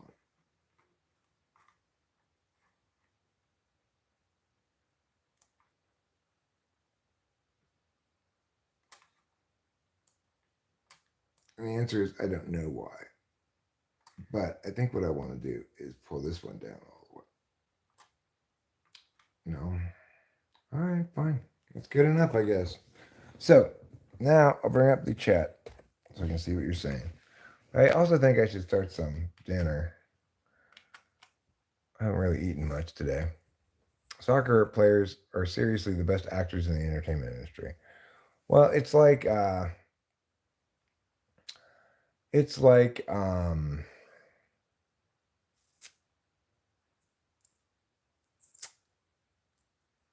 it's like Sean said. It's the a soccer game is basically the my leg guy from SpongeBob. SpongeBob has a character who's constantly getting hurt and screaming, "My leg, my leg." Is the air conditioning still on? No, I turned it off. Do you want me to turn it back on? Do you think were you cold? I was, but now it's like 69 degrees in here, and I feel like it's getting warmer.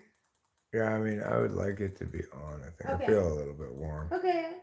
I'll cook some dinner here. I think the short ribs are gonna not be done really till tomorrow, so thinking of maybe cooking. We could do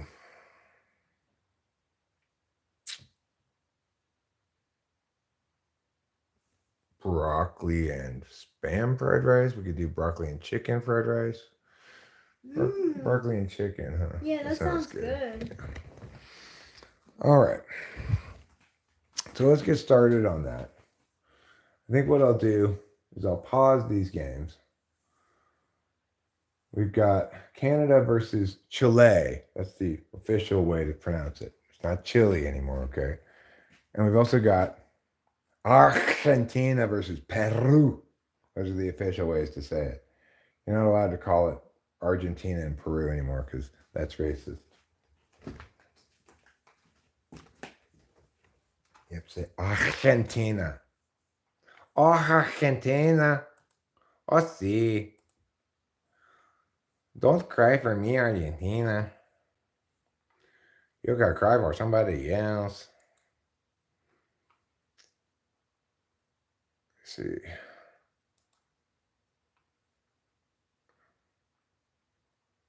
There we go. Okay, good. So we'll just leave that like that. There. All right, fine. I might miss a goal, but I might not.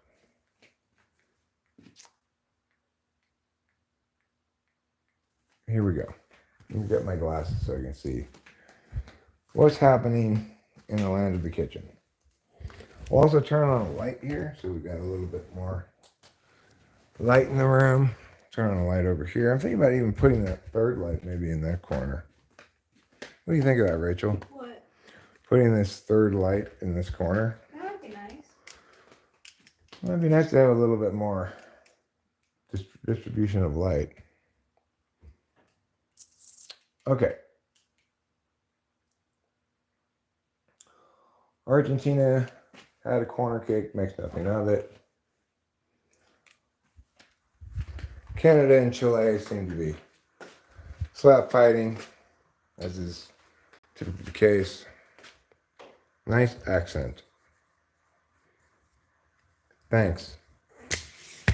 I got it at the Southern Accent store. The Southern Accent store? Yeah, my accent is Southern. I got to make some food with my Southern accent. Ooh. That's not Southern, says everybody. Well, I'm as Southern as Charleston itself.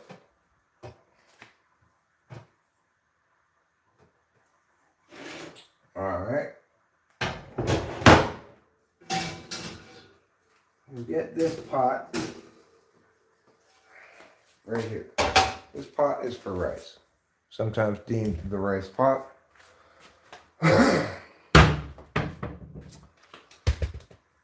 Did you run this dishwasher? Yeah. Okay. Was there something there that you needed? No, I was just gonna put this bowl and spoon in there, but it looks like it's still going actually.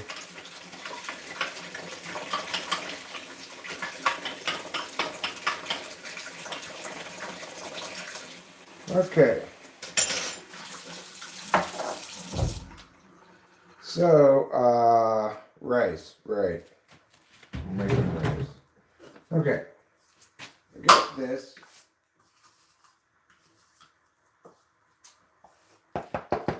And then we'll get this rice here.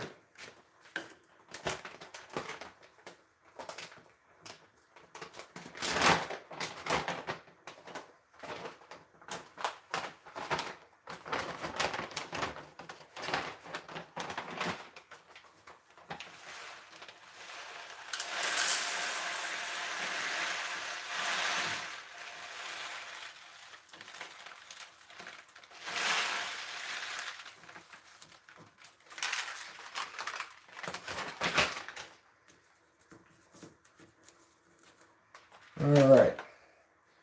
It's not quite a full cup of rice. So we'll need to open up this bag of rice. We'll cut along the top as per meow.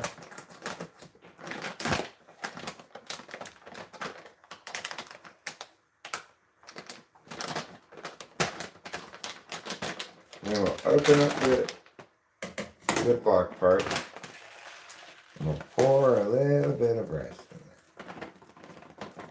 Now this rice is a little different than that other rice, but we're going to cook it like we cook the other rice, which is for a little bit longer than I cook this rice. Alright. We'll put this rice back in here.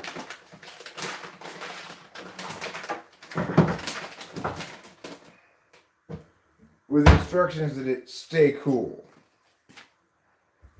And then we'll put this rice in here with the instructions, have an awesome summer. Okay. Rachel left a Pop-Tart or something in here. I did. That's for garbage. This is for the garbage. It's okay. I'm glad I got it out of there before it got all moldy. Now, we're going to get 2 cups of water. For my Spanish-speaking friends, that's cupos de agua. 2 cupos de agua.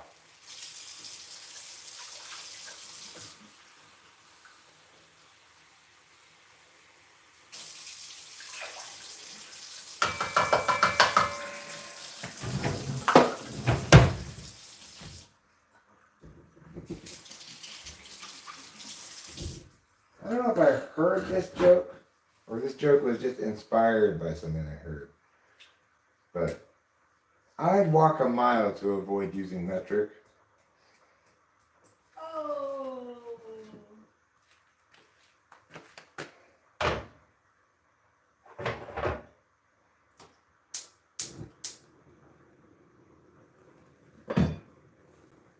Oops, that's not the right burner. Alright, so we're gonna get this thing fired up, cooking. And put the timer, I'm gonna put for 8 minutes instead of 9. But I'm gonna let it go like 8.5 minutes because I've been doing 9:23 for a 32-minute rice. I'm gonna do 8:23. 8.5, 23. This time I'm trying to get the exact timing right on the rice, you know. We'll let that go for a while, and then we'll get started on the chicken and broccoli part. So, in both soccer games, we are still at a score of 0-0. Peru holding tight against super foe Argentina, and Canada looking as though they're retaining maybe the majority of the possession here against Chile. Well, Peru's efforts were in vain as the header goes off the top of the goal. Meanwhile, Canadian player Mjigidimya is writhing on the ground as though he's having his leg amputated, even though he's actually fine. Now,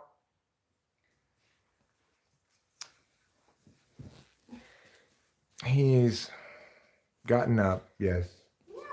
He's actually fine, as predicted. Turns out he doesn't have to go to the hospital.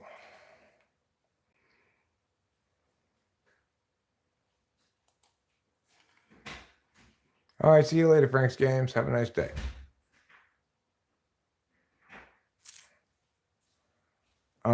Rachel probably put it in there like yesterday or the day before or something.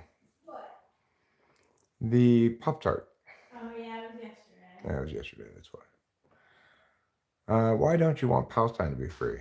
I don't not want Palestine to be free. I want Palestine to be whatever it wants. All right. It could be. If wants its pronouns to be Palace and Stein, that's fine. Play Blick Block Tap. Doesn't Palestine sound kind of like a Jewish name?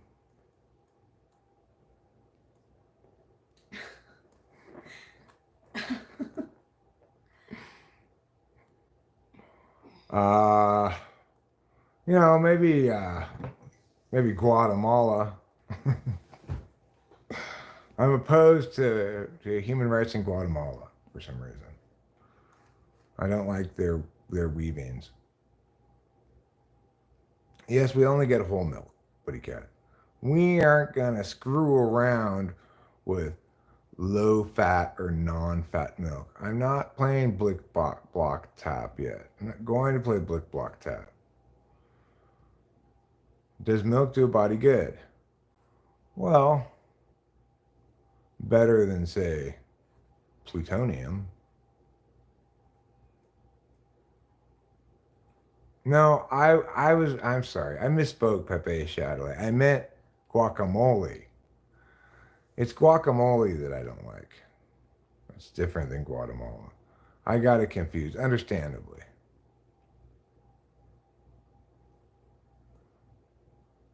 Are there any other, here's a question I was asking Rachel earlier today. Are there any other Guays besides Uruguay and Paraguay? If not, why do they both get to be Guays? Who decided they'd be Guays and why? Am I the only guy who butters his Pop-Tarts? Do you butter your Pop-Tarts, Rachel? No. Sounds like a good idea, though. It does. That's probably because the native people of that land didn't come up with that name. That's not what they called it. They didn't call it Guatemala. They called it Uruguay. And they called Uruguay Guatemala.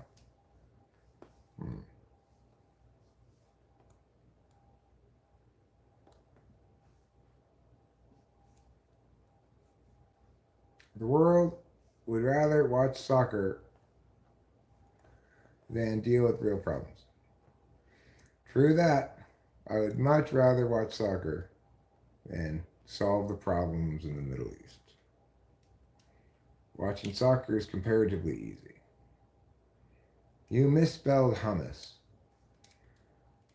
You mean when I said Uruguay, I actually meant hummus? Uh-oh, red card, red card, red card. Chile just got a guy get red carded. My dude, what's the convo today? Well, almond loaf, We're talking. Interesting. Thank you, Putty Cat, for the answer. Paraguay and Uruguay get their names from the Guarani language. Guarani was the language spoken by the natives of these lands, and Guarani Gui means river. Uruguay means river of birds. Paraguay means beautiful river, river of the Payaguas, a native tribe. Huh. The Roman Colosseum changed its name to the World Cup, and the peasants all cheered. That almost sounded like a cake song, No Phone. I know that song. I like that song. It's a good song.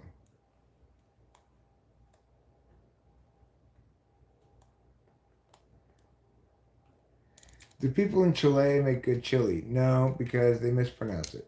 So, obviously, you can't make good chili if you can't even pronounce it.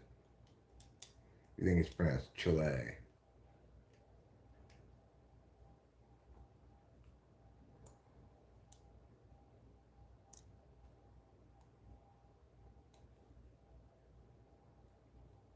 Yeah, it is almost one of my favorite cake songs, too. But yeah, I watched the Euros today. I saw Italy get its butt kicked by a stout Swiss squad. And then I saw Germany make easy work of the Danes from Denmark. I don't know the Eels, no.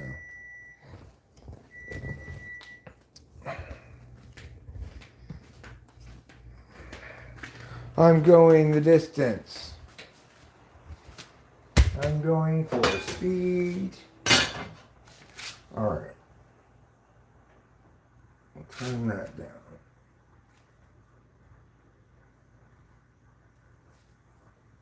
I mean, what I don't understand is how did a few boatloads of Spanish conquistadors conquer a whole continent, you know? Like, They did it by themselves? yeah, it's like they show up with like a boat of guys in armor with muskets and conquer huge swaths of native people. Like, fight back, you guys. Come on. Even if you just have sticks, there's no way you can't overwhelm those fuckers.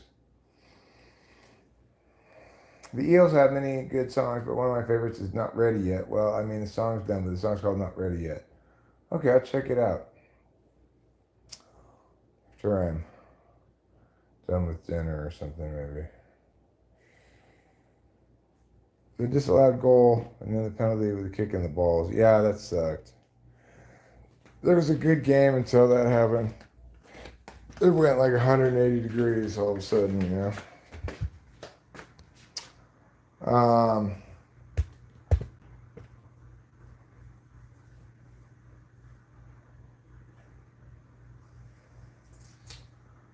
The Italians looked like they woke up a little bit after in the second half, but they unfortunately gave up that second goal right at the start of the second half, so didn't really make any difference. They still didn't manage to score, but they looked better. They looked just like outclassed in the first half.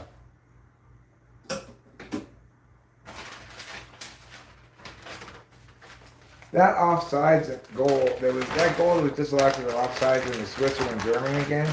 That was about as close an offside as I've ever seen. The picture just showed his toe off of the line, you know? Like, crazy. All right. Here we go.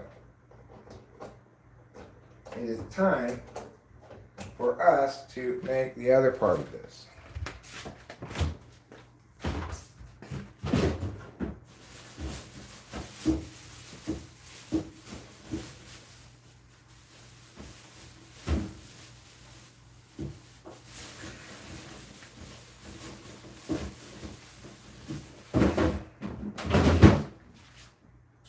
All right, I'm going to start with the broccoli here. And I'm going to need to find, here it is, the soy sauce.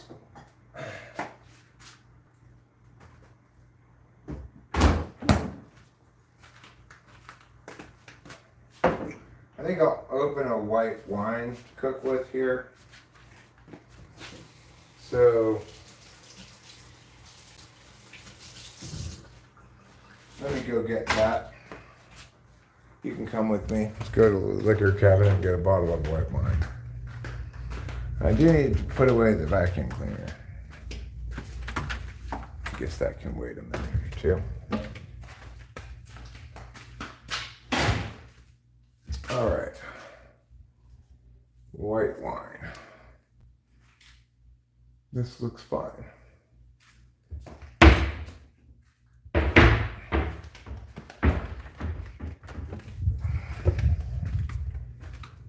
And what we're going to do, we're going to cut up this broccoli pretty small. I'm going to use the stem as well as the top parts. And we'll cook that in a little bit of olive oil and some white wine.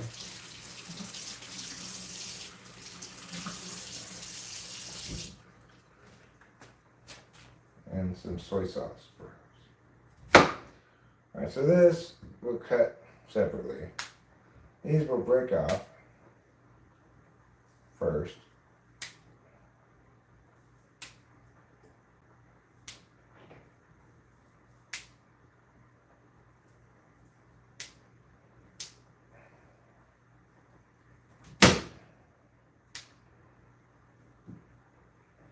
Break these apart into smaller pieces.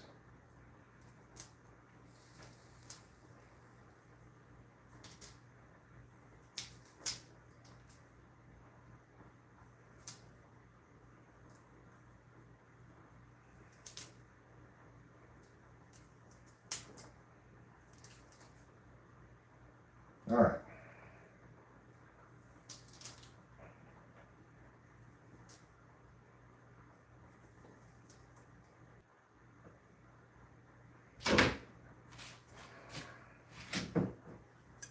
This is screw top wine, so that's convenient.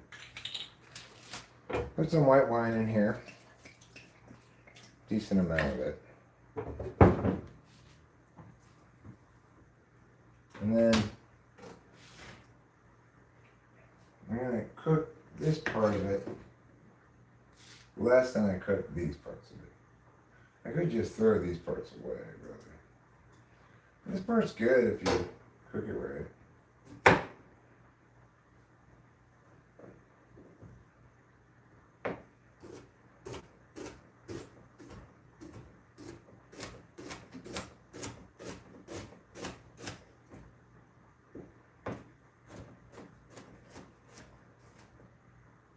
Yeah, so you can definitely eat these stem parts of the broccoli, but it needs to cook for longer than the top parts.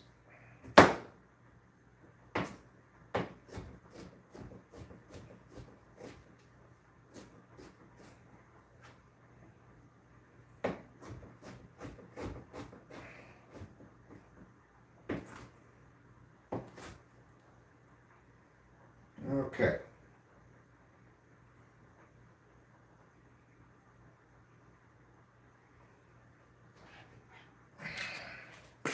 Now we'll turn on the fire here.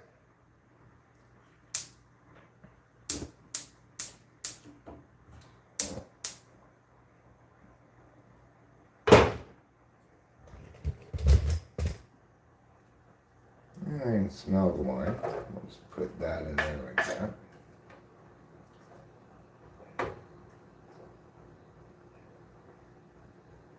That needs to be cut a little bit more.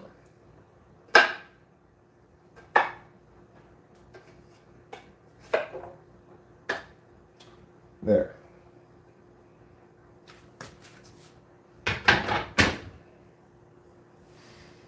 I'll put a splash of olive oil in here as well.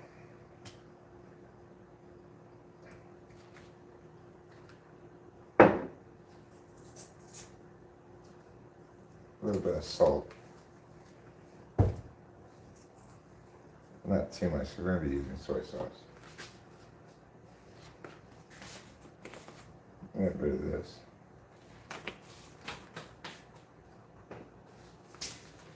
decent amount of this.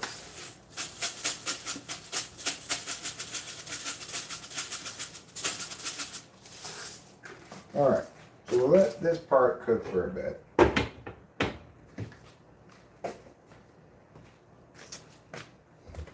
Oh, I don't know, 5 to 7 minutes perhaps. 5 minutes maybe. That's like a good amount of time to let that cook for. What, is the first game? This game's in halftime already, huh? No, you didn't see any Pike Place coffee. He's calling you, dude. Who's calling me? Jello fought the law and the law won. We are building a religion. We are building it bigger. We are adding new corridors and widening lanes. We are building a religion, a limited edition.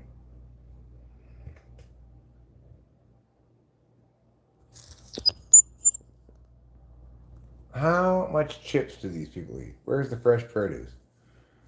I mean, I'm cooking broccoli right now. So, I guess right there. Yeah, if you can, win if you can, lose if you must, but always cheat. Thank you, Putty Cat, for reminding us. Can I cup your buns? Of course, darling. Woo! They got 2 cinnamon rolls with some goopus syrup on them. Goopy syrup cheeks is what they call me back in high school. Do I have a beverage? No. Do I want a beverage? Yes. Am I going to get some coffee? Yes. Let's do it. Let's do it together. Okay, these are cooking up nicely. As you see, the wine is boiling and the broccoli's cooking up.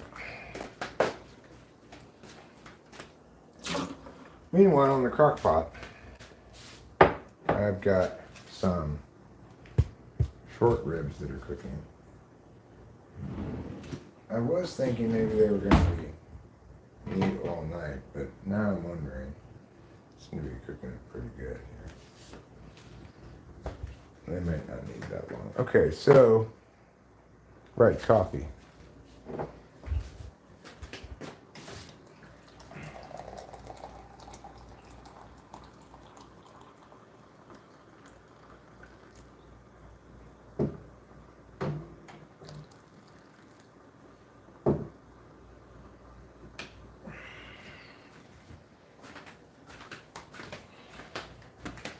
Okay, now I think we could maybe put the rest of the broccoli in. The thing is, we need to put some chicken in here too. So maybe I should put the chicken in first.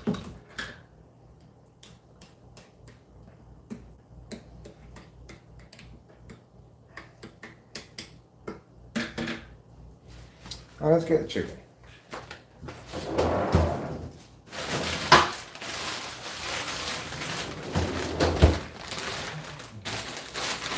Oh, these are big chickens. That's fine. This one chicken should be enough.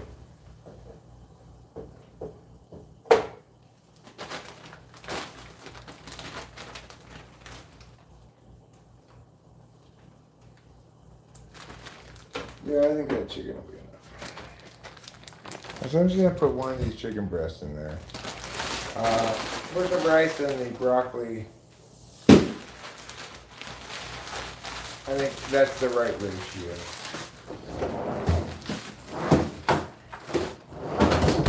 So obviously once this chicken is defrosted here, I'll need to cut it into smaller pieces. Put some soy sauce.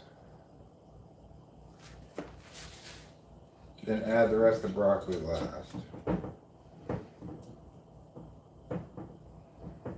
So we could probably leave that be for much of the rest of the last 7 minutes here. I can't believe, kind of find it hard to believe that I actually quit smoking cigarettes. I know that's just wow. I hope that it's not like something like I don't know. I'm very proud of you, but I don't want to also sound like I'm like. I'm not really. I'm not. I don't feel 100% like um, one way or the other about the whole thing. It's kind of. I feel like my lungs are in better shape. Definitely now that I've quit smoking cigarettes. I also feel like I'm not sure about these nicotine vapes as to how good or bad or indifferent they are for you. Yeah. But I also feel sometimes like I miss smoking, but I don't have any plans to go back to it, so we'll see what happens. You know, it's I think it's in everybody's kind of anti-smoking fervor that society has kind of embraced. Uh, there's a real failure to recognize or talk about or think about any of the positives associated with smoking. There are plenty of negatives associated with it. It's kind of a dirty habit, quote unquote. Makes you smell like cigarettes. You gather ashtrays full of cigarette butts. You frequently it's expensive. Like these things are cost nothing compared to smoking cigarettes. One of these is $30, and I've had both of these since before I quit smoking, and I got them in anticipation of doing so, and that was 2 months ago. So it's like if one of these lasts a month, then that's $1 a day versus $10 a day. It's a lot cheaper. I'm trying to get a beer belly. I have a little bit of a belly, maybe. It depends on what angle I'm looking from, how I'm standing, etc. I don't feel like I'm particularly No. more bellyish than usual or anything. You're definitely not. I just feel like the same as always. You're lean. I mean, it's true that I don't get a lot of exercise, but I get a little bit of exercise, cleaning, walking around, doing whatever. I think you're good. Chicken Finger says it's a pot belly, not a beer belly. Thank you for that distinction. The Argentina Peru game has started back up again. It's the second half, and it looks as though Argentina just scored. Wow. I think you look like a baby angel without any belly. Thanks, darling. Yeah. Well, my belly is what it is. I don't worry about it. Is he on sides? Yeah. Probably he was. Looks to be on sides. There was a nice shot over the arm. My boob's growing. No, he's a baby angel without any boobs or belly. I'm still haven't trained them yet. I'm still wearing my training bra.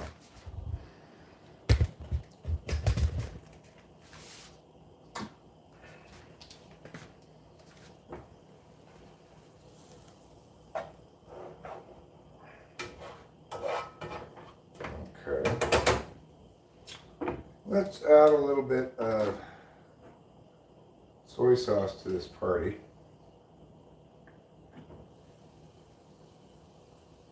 I'm going to let it continue for a little bit.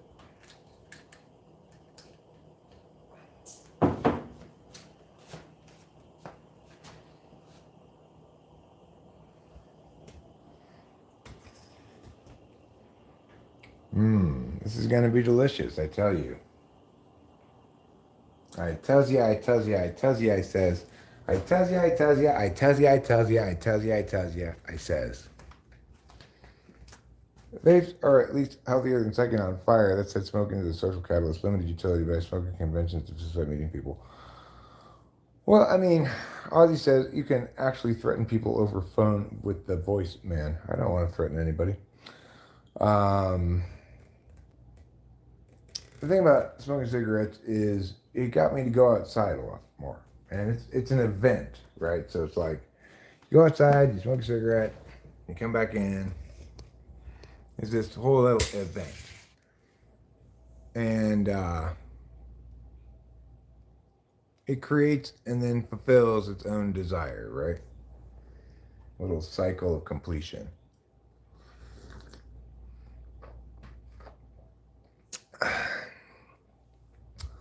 So I'm not sure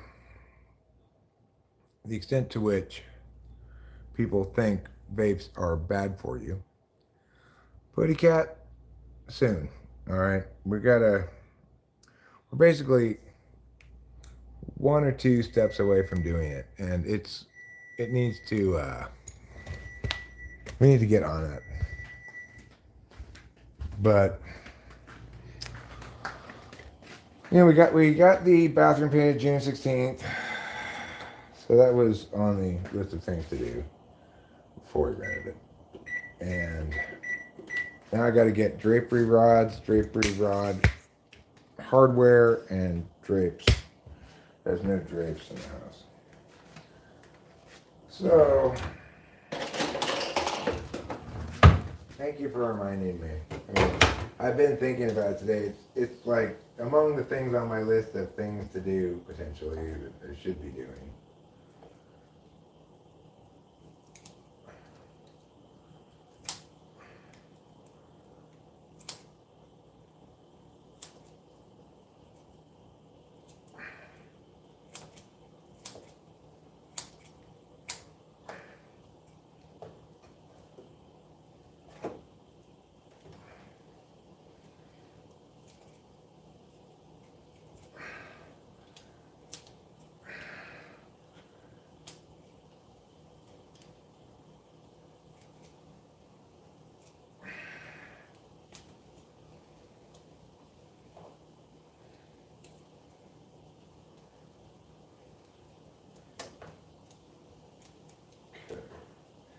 So,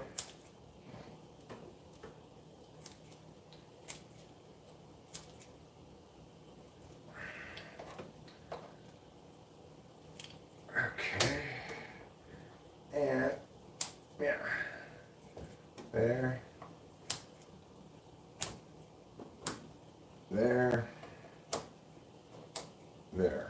fine, good enough. So now we've cut up the chicken.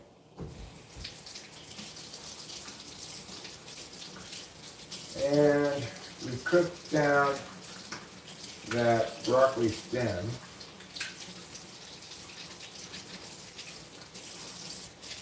So what needs to do next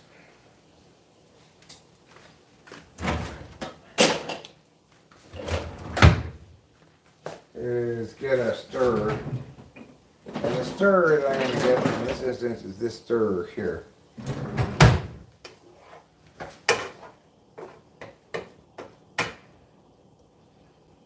Okay. Then we're going to put a little more soy sauce in here. And we'll put the rest of these broccolis in here.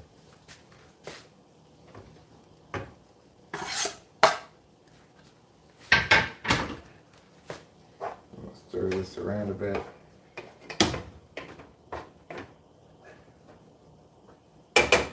We want to make sure we have enough liquid in the bottom. Get a little bit more of the soy in here. And we'll also get a little more white wine.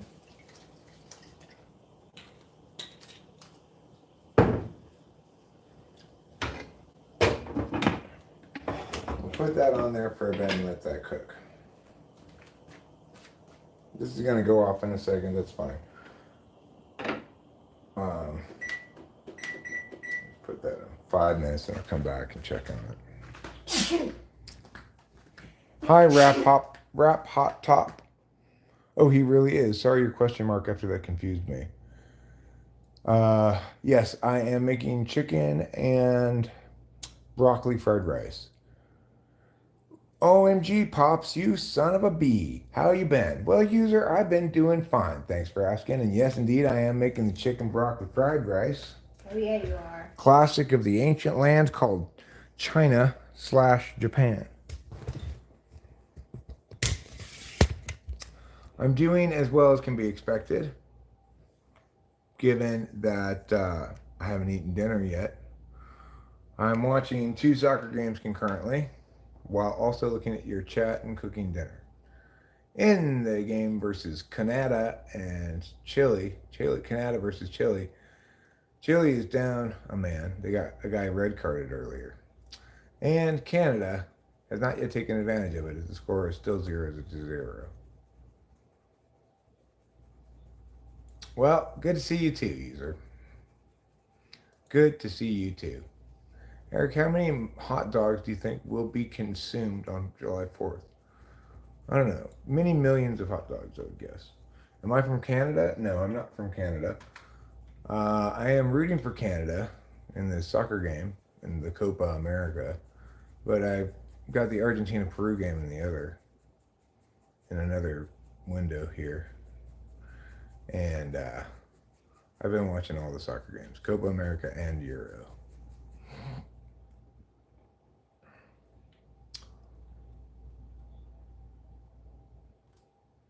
You're from Iran. Nice to meet you.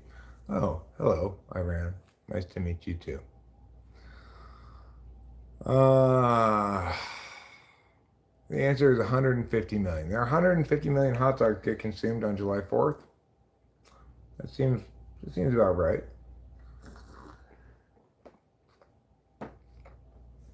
Like, obviously, not everybody eats hot dogs on July 4th, but some people eat more than one.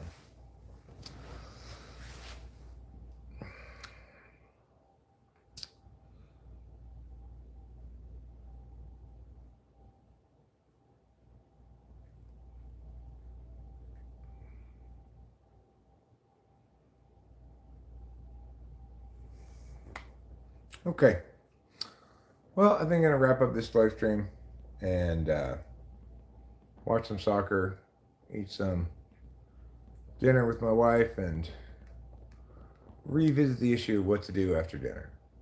Thanks for being here, everybody, and don't forget to eat plenty of cheese. Capital.